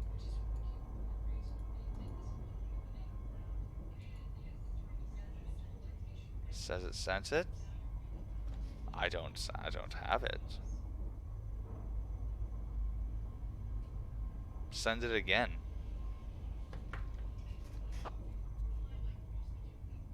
I want to develop, I don't know a lot of shit about fuck, but I think it'd be fun to have a really cool way for my wife to just put some stuff right into my OBS somehow. I want to make like a source in my OBS, maybe that's a URL, like a browser source, and then make a little website that my wife can upload images to or videos. And so then anytime she's like, hey, I just sent you a meme or something, because her love language is memes. That's what she says. And I believe her, because I feel loved when she sends me memes. I think it would be cool to have a little source that just belongs to her. What we'll probably end up doing actually is eventually, I see that I'm getting pretty steady viewers, and that's cool. I love you guys. I want to keep doing it. I'm going to make a Discord that's just for the stream, because I don't want to infect my Squadron Discord with all my too much stream stuff. I don't even really talk about it too much on there. But I'll make a separate one for the Twitch thing, because my wife, she doesn't care about the game. She doesn't need to be in the Elite Dangerous Squadron Discord channel. But I think she'd have a good time being able to take part in the community and share some memes that way. Because the lady knows her way around some memes.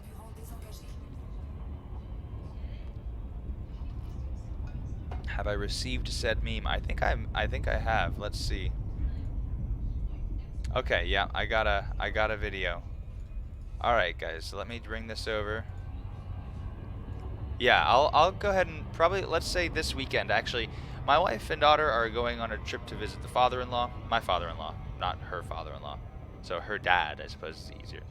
They'll just be gone for a day, but I'm going to have a chunk of free time this weekend. And so I'll go ahead and whip up a Discord server. It'll be really basic at first. I don't have a whole lot of experience doing Discord-y stuff. Alright, here we go. Let's look at the thing that was sent to us. Lion is an older dog who uses a wheelchair to get around. He got a bit excited when he saw the pool. Oh no. Alright, are you guys ready for this?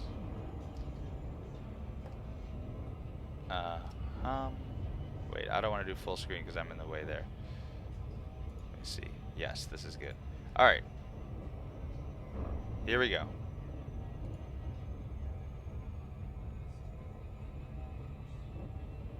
Oh no, oh no, oh no, he's going into the pool. No! Ah! He fell out of his wheelchair. Oh, he's okay. Oh, what a roller coaster. What a he knocks the chair over. I'm really sad. His friend comes over. Oh, I have really mixed feelings about that. Hello. The next GIF is a sexy Asian broad. Hi, what is autoplay related GIFs? Why is that related? I would rather watch that. I mean, honestly, look at it. That's a nice wheelchair, dude. First off, great what a good boy. Oh, he's such a good boy. So good. Why is he so good? Who said he could be so good with those sad broken legs? Too fast for safe exit? What do you mean? She's like, oh, let me save the deck chair. We have it from her, the deck chair lady. She didn't want the chair to fall on the dog. And the dog knows how to swim.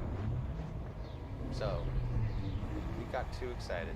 Does she usually take him out of the wheelchair first?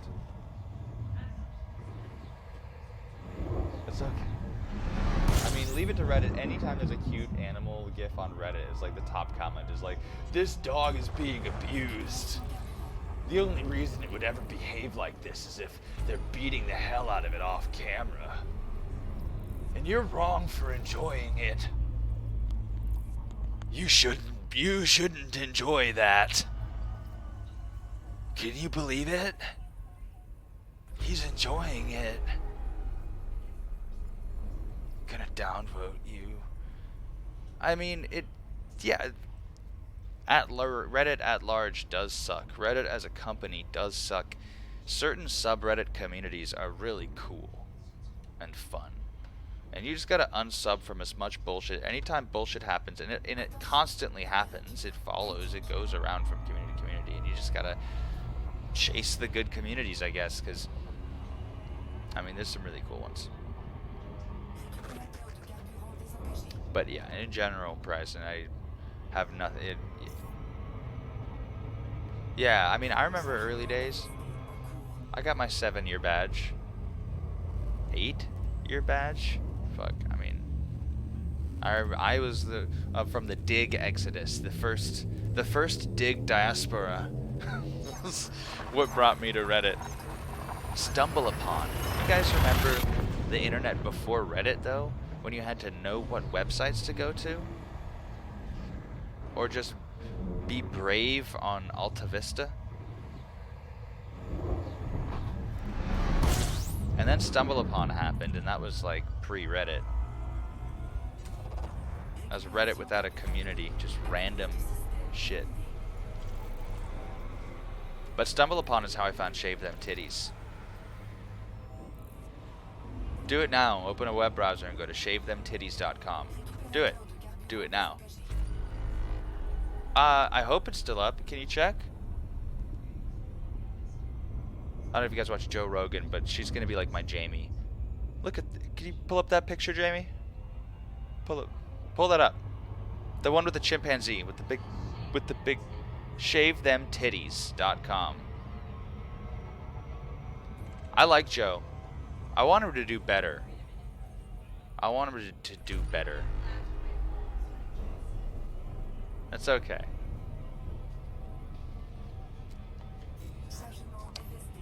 Jesus Christ, Jamie, look at the size of those testicles on that fucking guy.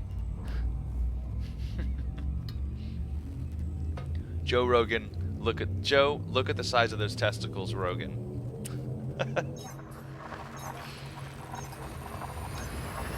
I honestly don't listen to him. When somebody that I want to see, or if I hear like, holy shit, this Rogan interview is crazy, like I watched the whole Alex Jones one, I watched the whole Elon Musk one, I watched the big ones, but usually I like to listen to Last Podcast on the Left. Last Podcast on the Left, that's my #1 podcast. And I cannot recommend it enough. If you want to learn about serial killers, cult leaders, alien conspiracy theories. Amazing, amazing shit. Great research. Hilarious. It's run by, it's comedian Henry Zabrowski, Marcus Parks, and Ben Kissel. Those are the 3 guys that they do it, and just phenomenal show. I learned so much information to ruin social engagements in this podcast. Holy shit, we made it, people. We're here at our destination. We came here for the Yttrium. The Yttrium! Where am I? Where's my goddamn shit? Guys. Hold up.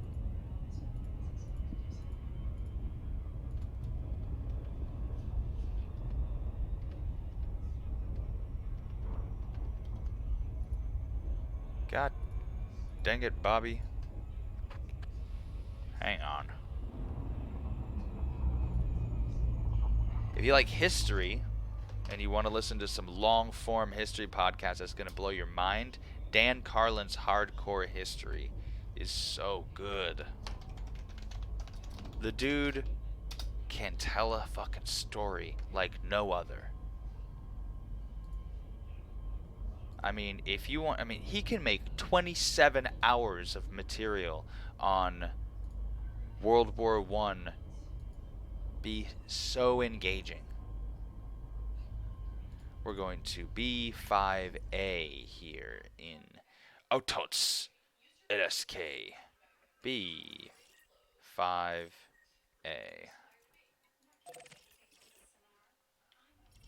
This'll be pretty. These crystal sites that are around Ringed Worlds are real pretty. Oh man, 300,000. 300,000. Let me double check my astrogation here. A, B, 5A. Yep. This is a crazy system.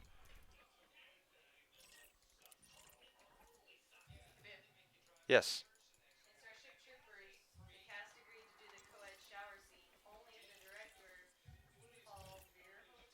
Yeah.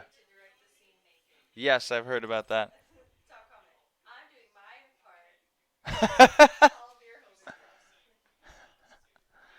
My wife just shared a bit of Starship Troopers trivia.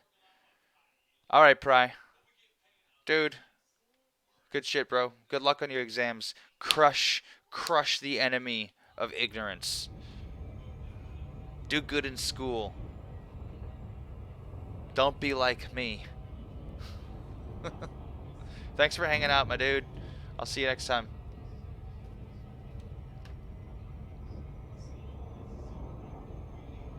The Starship Troopers trivia that she shared was that in the shower scene, when everybody had to get naked, the cast refused to do it unless Paul Verhoeven also did it naked. So he stripped down, directed that scene naked. He is. I'm sure he was hard while he was doing it. Yeah, knowing him. A lot of these directors are creeps. It's like Henry Zabrowski always says: don't trust actors. Directors are. Women were harmed. Yeah. What movie was that? Breen. Yes. Neil Breen. You didn't know that? Yeah. It is true. Paul Verhoeven is a creep. And yes, he did direct that scene naked. At the behest of the cast, though. Ah, guys. Stretch session.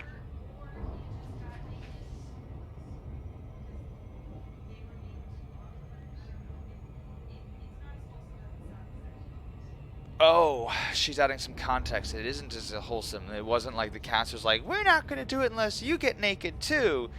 They were feeling awkward because he made them all get naked. He made them all get. I'm doing this because I'm standing up, so I'm pointing the camera up. He made the whole cast get naked for the seat because he's Paul Verhoeven. It's just like, you all sexy young people better get naked right now. They all got naked.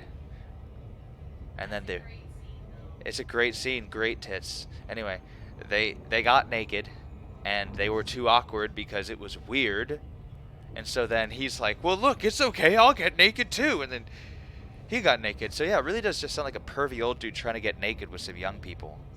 I don't know how old he is. How old is he? Irrelevant. Still creepy. Weird guys, man. Weird guys. Good scene, good movie, absolutely. Although, the movie is actually a farce of the book. It's a parody of the book, almost. The book is actually like an honest. It's a somewhat. It's a much more subtle satire. It's not a satire. It's like an honest look at neo-fascism in a technologically futuristic world, fighting aliens. Where the movie turns into almost a ham-fisted satire of it. Even though at no point in the movie does it ever question the merit of authoritarianism and the kind of government that's there. It's asserted. But I think in the Starship Troopers novel, you're given the first half of the novel is just Rico going through training. It's a soldier's story, and he's just going through all of the basic training and boot camp and military theory, and there's a lot of it's recommended reading for the United States Marines actually. So is another one of my favorite science fiction books is The Forever War by Joseph Haldeman, I think. The Forever War is a fantastic story, and without spoiling much, it follows a soldier through his repeated tours of duty with the armed forces as they engage in a protracted intergalactic war with an alien threat. And due to relativity, every time he comes back from a tour of duty, Earth has changed. And the first time he comes back, you have the soldiers' sense of disconnection from society on returning to a civil world after brutal warfare. And then on top of that, society is dramatically different, and everyone he knows is dead because it's been 200 years for them, even though he was only gone 6. And so disconnected and lost, he signs up again and goes away. And he comes back, and it's been another 200 or 300 years, and so on and so forth. The story goes on. I won't spoil any more, but it's a fantastic novel. Also on the Marines recommended reading list. Military sci-fi is an awesome subgenre.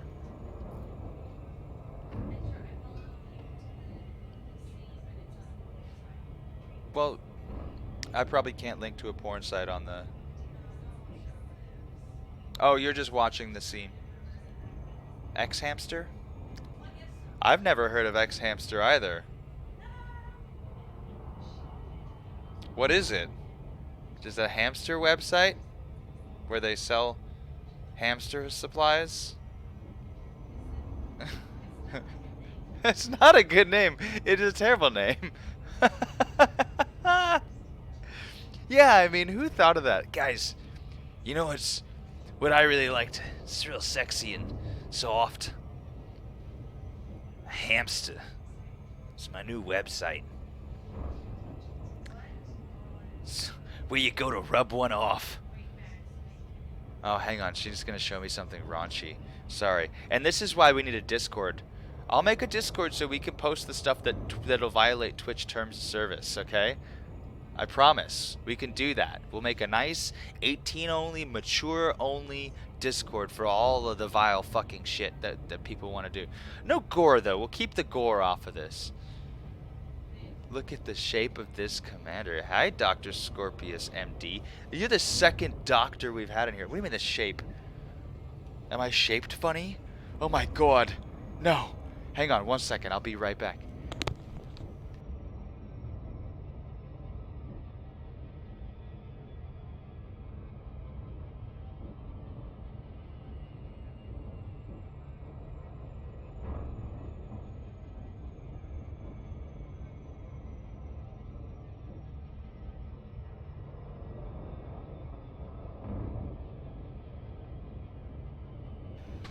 Hey, what's up, Doc? How's it going? Welcome to the stream. I don't think we've met before. But that's a nice way to introduce yourself. I'm going to take that in a complimentary fashion. It's not a flattering camera angle. I can't really tell. Let's look at the stream. I haven't looked at myself in a minute.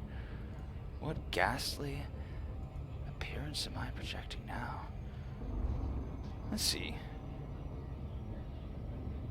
Living like a doctor. Living well then. Like I say to all doctors, congratulations. And thank you. And I'm sorry. One of the things that I like to talk about in my stream is science and critical reasoning and science communication. So maybe you can get fewer morons. I don't know if you're practicing what kind of doctor you are, but maybe you can deal with fewer morons. Because people like me who don't hold degrees, I'm cheering you on. I want to talk about vaccines. We can talk about coronavirus, actually. I have not yet talked about coronavirus on the stream, and there's a lot to talk about. First off, there's this chart, there's this graph that's been going around that is so misleading, it drives me crazy.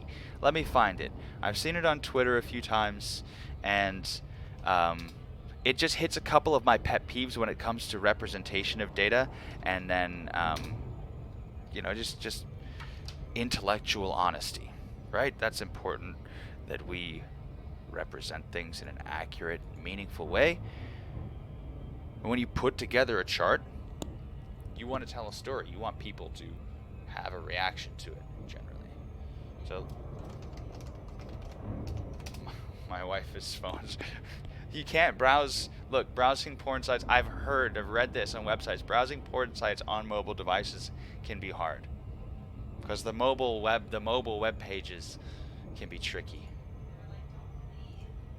Yeah. Oh boy, so much coronavirus panic. Now, of course, it's good. I'm not saying it's not dangerous, but I just gotta find this chart because the misinformation, anytime you have these kinds of events, is just off the walls crazy. Alright, I'm finding a couple of charts and graphs.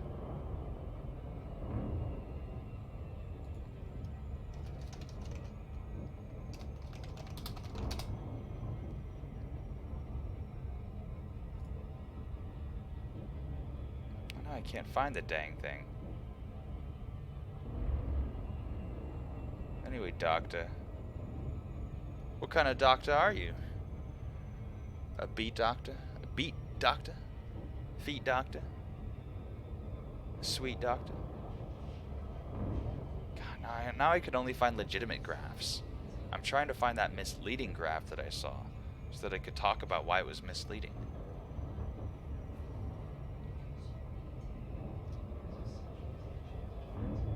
Because I hate when they combine multiple y-axes and don't properly define units. And then do shady little tricks, like for the data you want to emphasize, you actually use the line and you make it extend past the frame of the graph. So it's so dramatic, it's literally off the chart. We've crossed the frame into the negative space beyond the graph, while the data you don't want to emphasize actually behaves like data and ends where the frame ends. Just a stupid shit like that drives me crazy. I'm letting you guys down. My Google Foo isn't great. It's 11 p.m. I don't know. I've been ranting about science for about 2 hours now, and I'm new at this. Doctor Scorpius. Earlier we talked about the Proxima Centauri C, a new super Earth-like, or super Earth they're calling it. It might be more gassy. We don't really quite know much about it because it obviously wasn't directly observed, but we didn't observe it through the interference of the star either. We use Doppler spectrography, measuring the wobble of the star's light due to the mass of the planet orbiting around it.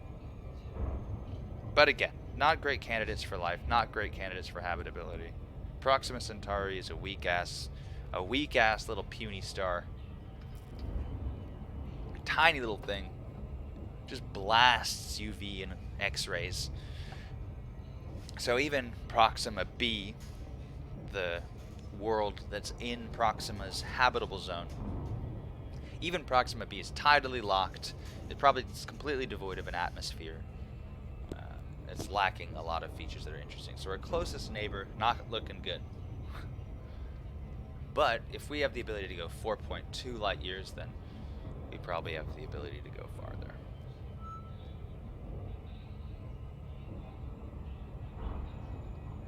So much spam gets texted to me now, it's crazy. Wear lead aprons, yeah. Or like in Do Androids Dream of Electric Sheep, you've got a lead cod piece you have to wear when you go outside. It's just too much ambient radiation.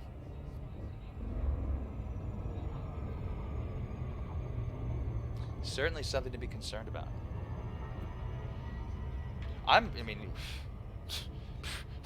Carrington events. We're going to talk about concern. Earlier we were talking about false vacuum decay, which is a wonderful apocalypse because it just travels at the speed of light, wipes out your local region of the universe, and continues on obliterating everything forever, leaving behind it a trail of just different laws of physics, which is alarming to think about. I mean, what happens when baryonic matter stops existing as we know it, and you just end up like, what are you? Your protons and your neutrons fly apart. You got electrons crashing into each other in null space. I mean, everything just completely obliterates itself forever. False vacuum decay. Google that. You'll find a really scary Kurzgesagt's video about it. It's a cool idea. It's one of those existential threats that's so massive and so inevitable you can't do anything about it. Grey goo. Less so grey goo in my opinion.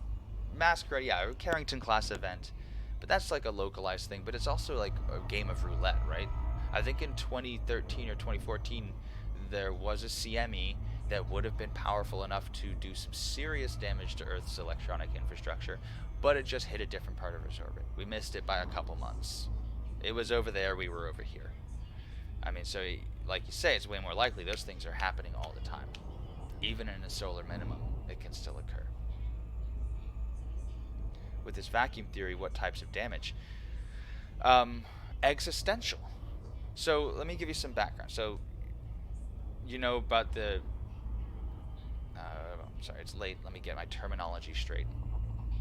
The subatomic forces, basically, the weak nuclear force, strong electric force, the laws of physics that dictate, how much mass a basic atomic nucleus has, depending on its protons and neutrons, and how many electrons it can hold.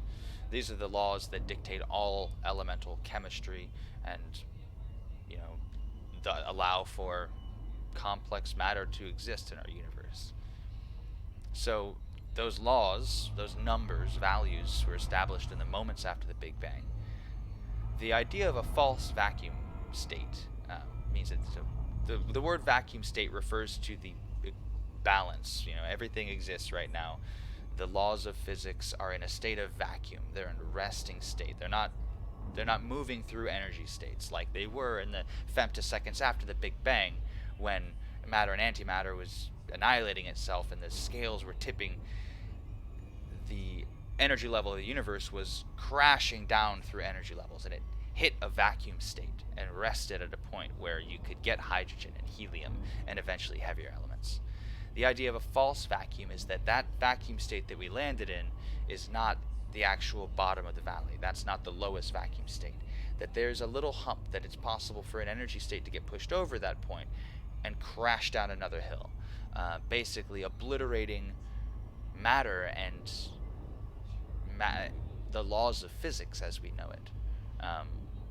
I can't imagine what kind of damage it would look like, because there would be no imagining it. It would be a wall of existential annihilation. It's a bubble of existential annihilation expanding at the speed of light.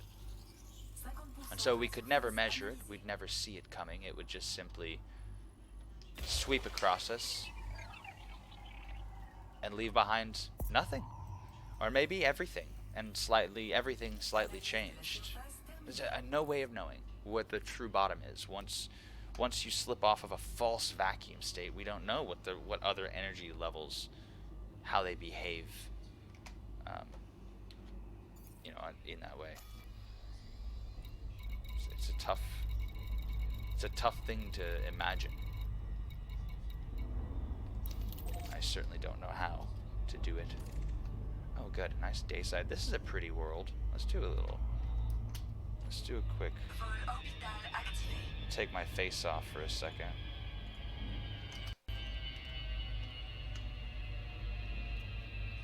Yeah, I recommend there's the Kurzgesagt video about false vacuum decay. He can explain it much better than I can.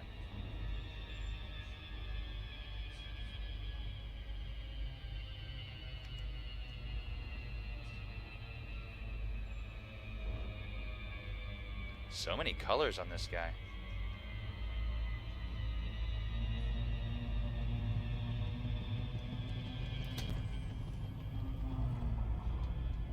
Alright, now out of curiosity, I do want to know what we're dealing with here. Let's see, iron magma. Oh, it's got volcanism. Of course it does. We're getting biological signal sources here. 90 rock. Metal. 1 day orbital period. Nice flat orbit. 55-degree inclination. The argument of periapsis and the orbital inclination. These are two values of orbital mechanics that I only recently started to understand. When I was playing Kerbal Space Program, you have to target certain orbits with probes, and hitting the orbital inclination and argument of periapsis is infuriating sometimes, because you'll get your inclination and your semi-major axis, you'll nail it, but the argument of periapsis is if I recall, it's been a couple months, is the position is like the retrograde position of the vessel from the highest point in its orbit. So when you reach the periapsis of your orbit, whatever direction you're traveling in, that's your argument of periapsis. And that's the degree inclination around your parent body. Um, I feel like I don't understand it having heard myself explain it just now. So I totally understand if that didn't make any sense, because I'm not sure if it actually did make sense. Orbital mechanics are weird and hard to understand. And thank goodness for games like Kerbal Space Program that lets doofuses like me play with orbital mechanics so I can understand it. Because I don't know if I'd be able to learn it without being able to actually see it, play with a spacecraft, and burn retrograde and normal and anti-normal, and watch how that all works out. It's a fun process to learn all that. I'm envious. I'm so envious of children that are in school in this day and age, and they get access to these amazing learning tools and amazing knowledge.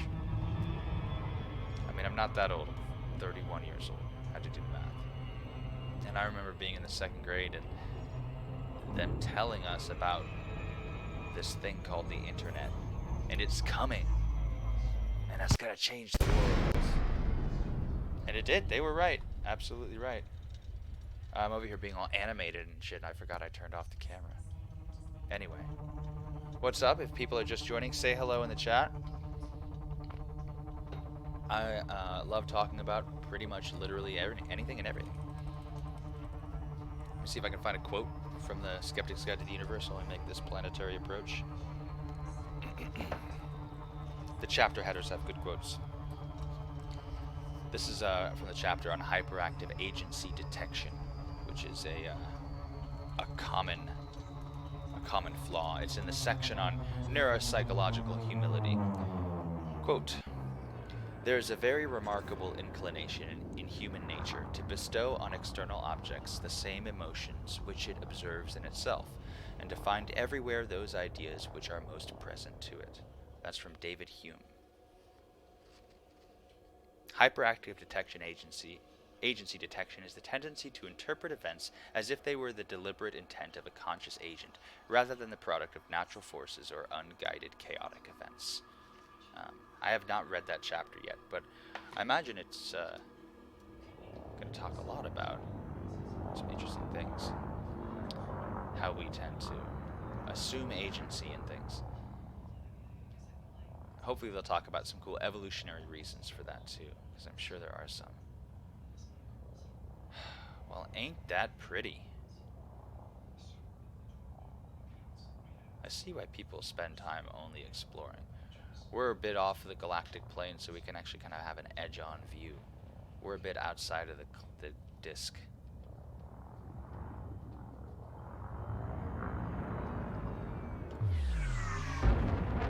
Let's make our approach.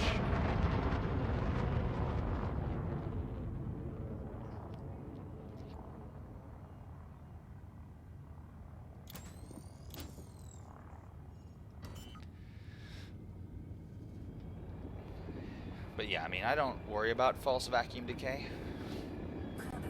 It's like worrying about the heat death of the universe. You know, it's just, it's either going to happen or it isn't. You'll never know. So it doesn't really warrant too much consideration.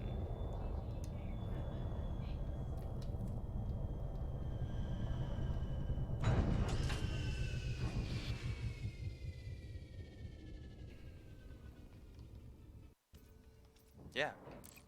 So yeah. Earlier we talked about graphene production. We probably have some new people in here. Graphene is an awesome material that they just found a new fast way of creating it. From any carbon-based material. So, a banana peel or a rubber tire. They put it in a special arc flash oven thing where they just, using an arc of electricity, they flash heat the carbon material to over 4,000 Kelvin or 3,000 Kelvin, which I think is like 29 something 100 degrees Celsius. That's a lot of degrees Celsius and Fahrenheit. And basically it just flashes the carbon material into graphene. Now, if you don't know what graphene is used for, it's used for a lot. I did not know this, but it's most commonly used as a filler for concrete, or maybe not most commonly, but it is commonly used as a filler in concrete. It's lightweight, it's strong, it's well insulative. It's a very, very good material. And they just found a way to make it so cheap and so fast from literal garbage. So not only do you get to make graphene much cheaper, much faster, the added benefit from this too is that you're sequestering large amounts of carbon from the process. So if we can find a way to scale this up in a large way to integrate it into our landfill or our bio-waste systems on a municipal level, in developing nations even, where you have a lot of waste disposal issues. What if a place like the Philippines could transform its bio-waste output into a very affordable concrete structure supplement to strengthen and insulate concrete aggregates? Talk about price on that. Concrete, let's start at a reference point of concrete can cost anywhere from like 58 to 80 something dollars per ton. Pretty cheap. Right now, graphene is something like $67,000 to $200,000 per ton. Not very cheap. It's because it takes a long time to make. It's a specialty material that's made in very special manufacturing conditions. It's just not something you can get. And you know, no way of getting it in huge quantities for like a mega project. But this new graphene flash cooking idea is freaking cool, man. Really enjoy future technologies like that. Oh, you darn.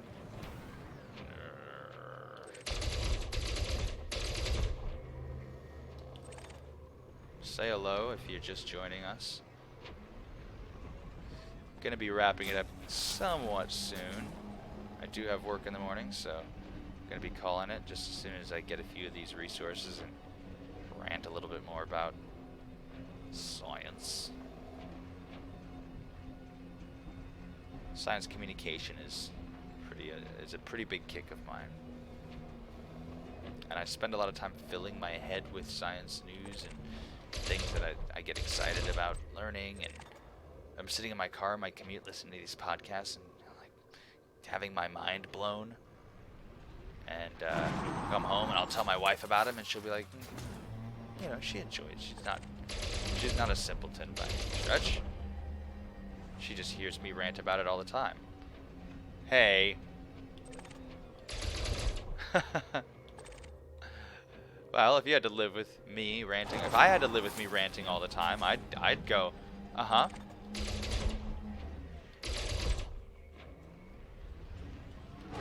Ah.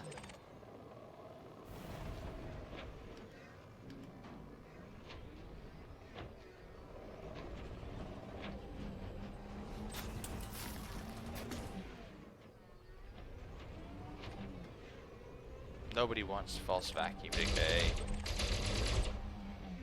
Buy my new product. Decay away.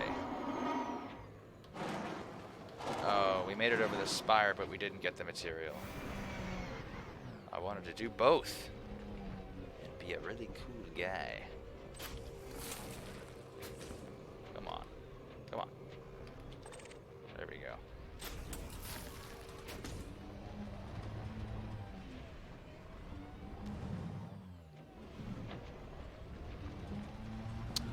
I think of some other neat stuff. Earlier we talked about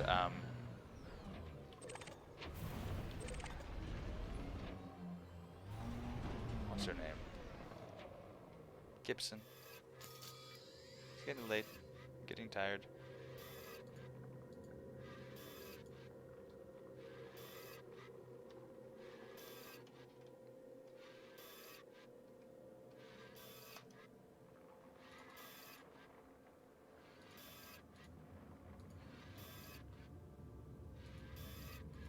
Oh, it was Belle Gibson. that nasty, nasty Charlotte and Belle Gibson.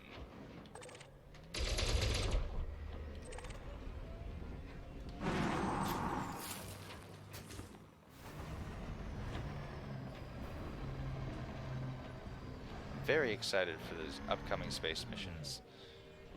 This decade, we might actually get to see James Webb Space Telescope launched. Do I have game music turned on?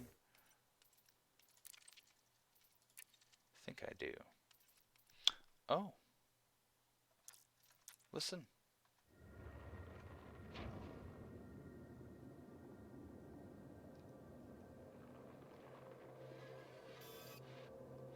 It just sounds like these crystals are singing. Unless it's the space madness.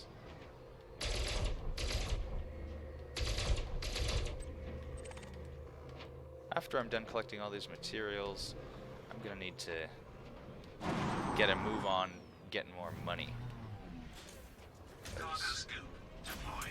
I gotta have enough for fleet carriers when they drop. Cause you know I'll be streaming day one fleet carrier business.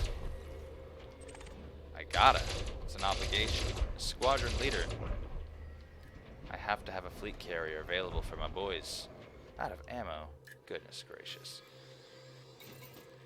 Who said that could happen? Not me.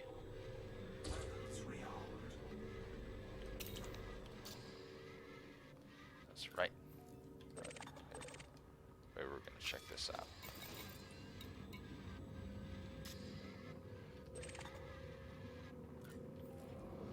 This really goes fast at these shard sites because it is so dense in materials.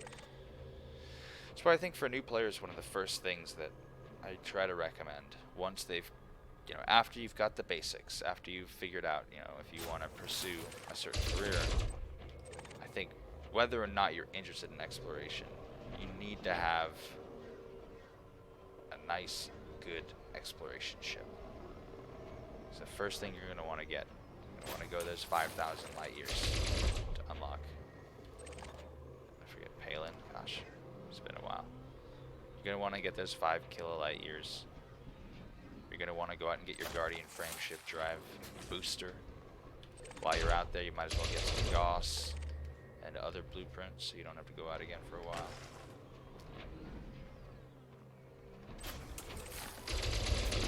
There's some cool shit out there.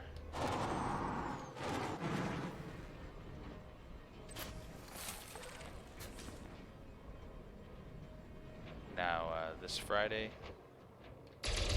I'll be on a lot, and into Saturday, so keep an eye out. I think tomorrow I'm going to be streaming some RimWorld, because I love that game, and it's a fun stream game. Hopefully we'll have some fun activity there. I have only done one stream of RimWorld. I started a new game, and I just got to the point where we name the settlement, and I named it after my 50th follower. So the guy that got me to affiliate is named Bomba01. Gracias, Bomba01. And so I named my settlement after him. So we'll see how it goes. That's a fun one for stream. I feel like you guys can chime in.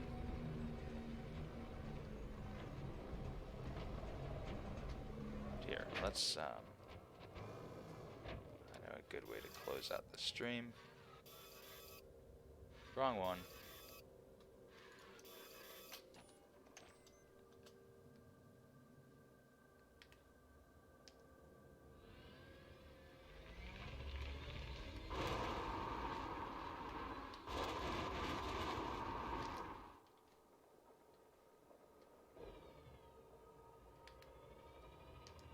Uh-oh.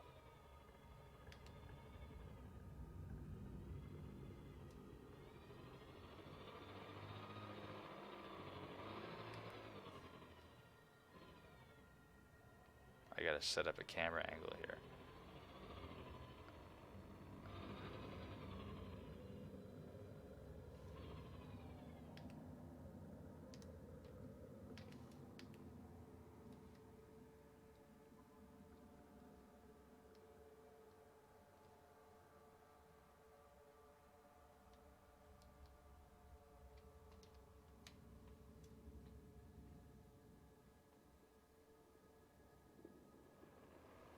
Setting up them camera angles.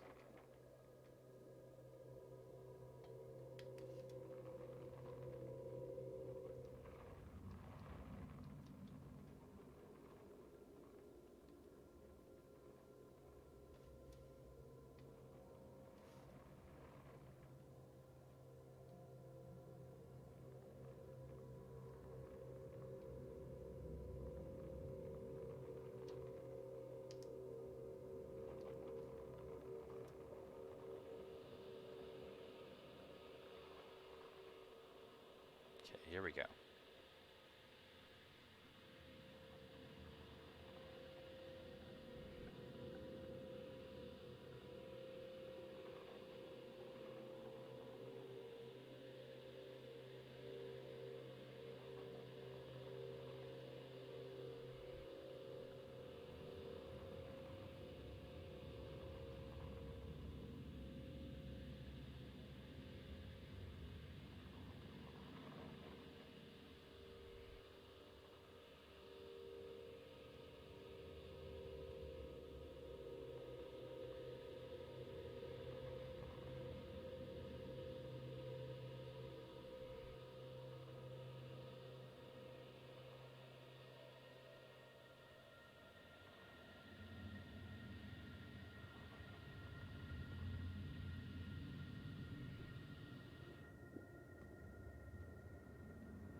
Well, that was nice and ambient and moody, wasn't it?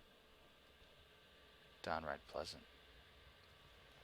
I might just turn this into an Elite Dangerous ASMR stream.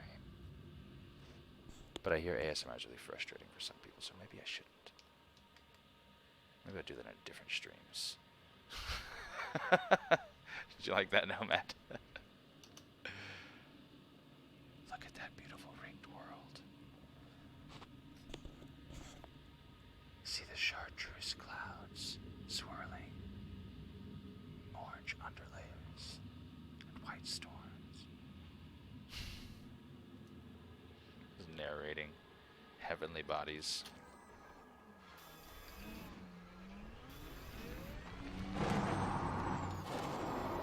Uh-oh, uh-oh, uh-oh, uh-oh.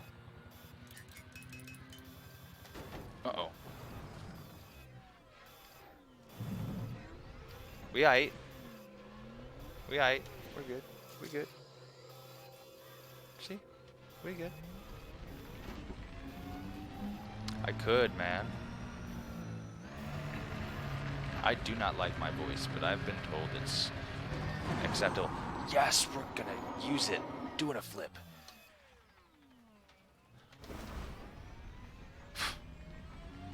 All six in the dirt. What a landing. Let's do it again. Oh no, I won't have any boosters here. We're gonna do it without any boosters? No, we won't. I'll try it over here. Maybe I shouldn't try to destroy my only SRV in the eve, you know, as I'm about to get my last. Uh-oh, uh-oh, uh-oh. I'm gonna do a barrel roll.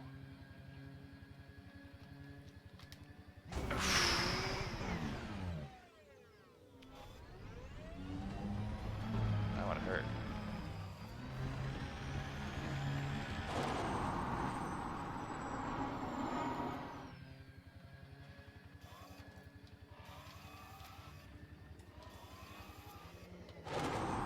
Wow.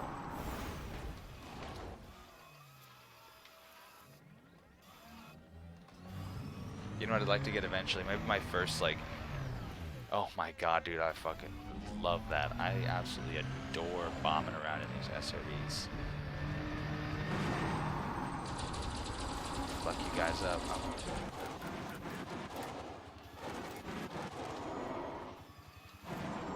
Yes, dude.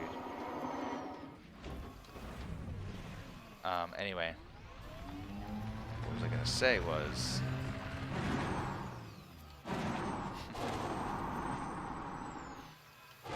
I've got a lot of time in my SRV. Although, I mean, when we were doing the hill climb, people showed up with some great performance. I will not say as much that I'm a better SRV driver than anyone else in the squadron, because I saw some great work when we were getting up Neverest. It was awesome.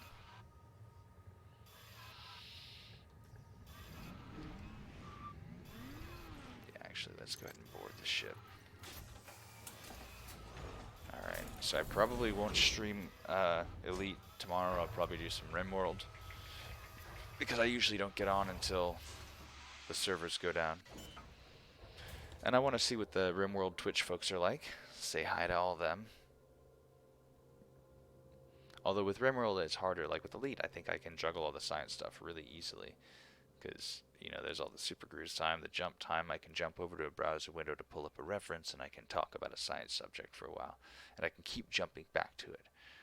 RimWorld, I think, takes so much micromanagement, and I have to pay attention to all these little details, that I'd rather talk about that, as well as the story that's ongoing in RimWorld. You have all these different characters with all the different traits, and there's other stuff to talk about when you're doing RimWorld. So I don't know. I don't really know what I'm talking about. I've never really done this. I don't know how long can I keep saying that I'm totally new to this. At what point am I no longer new at streaming? Because I started on January 19th, so it hasn't yet been a month.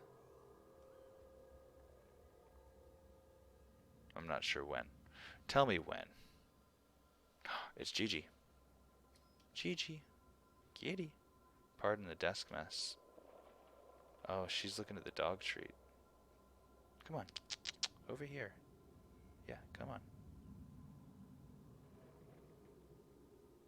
There you go. Show them your beautiful face. She's got a very beautiful face. She's usually scowling. That's her main beef. She's usually just scowling at everyone.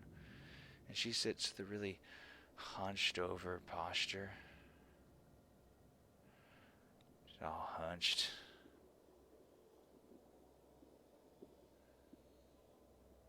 Yo, Dr. Scorpius, I don't know if you're still in this stream, but I wanted more clarification on look at the shape of this commander.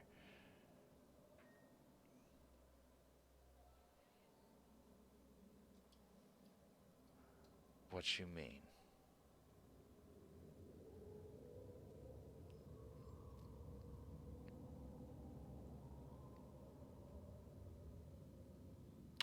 What a good kitty this is. She doesn't want me to stop. Okay, I know. Well, I'm gonna head to bed. I'm getting very tired, guys. And I gotta do important work tomorrow. So, you can hit my Twitch, my Twitter. Wait. See? Tired. My Instagram and my Twitter. They're both in the panels there on my channel. Thanks for hanging out. I appreciate you. Be good to each other. Be honest with yourself about your stupid brain. That's what I need to remind myself that all the time. You got to be honest with yourself about what your metacognitive intentions are. You know, what are you really trying to do? Because most of the time we're just trying to be selfish. We're just trying to get ours, just like everybody else's. You know? So we gotta, everybody, we can try to be better. I don't know. I'm an optimist. I'm a nihilistic optimist. But an optimist no less. So, take care of yourselves and be good. Thank you. Good night. Bye-bye.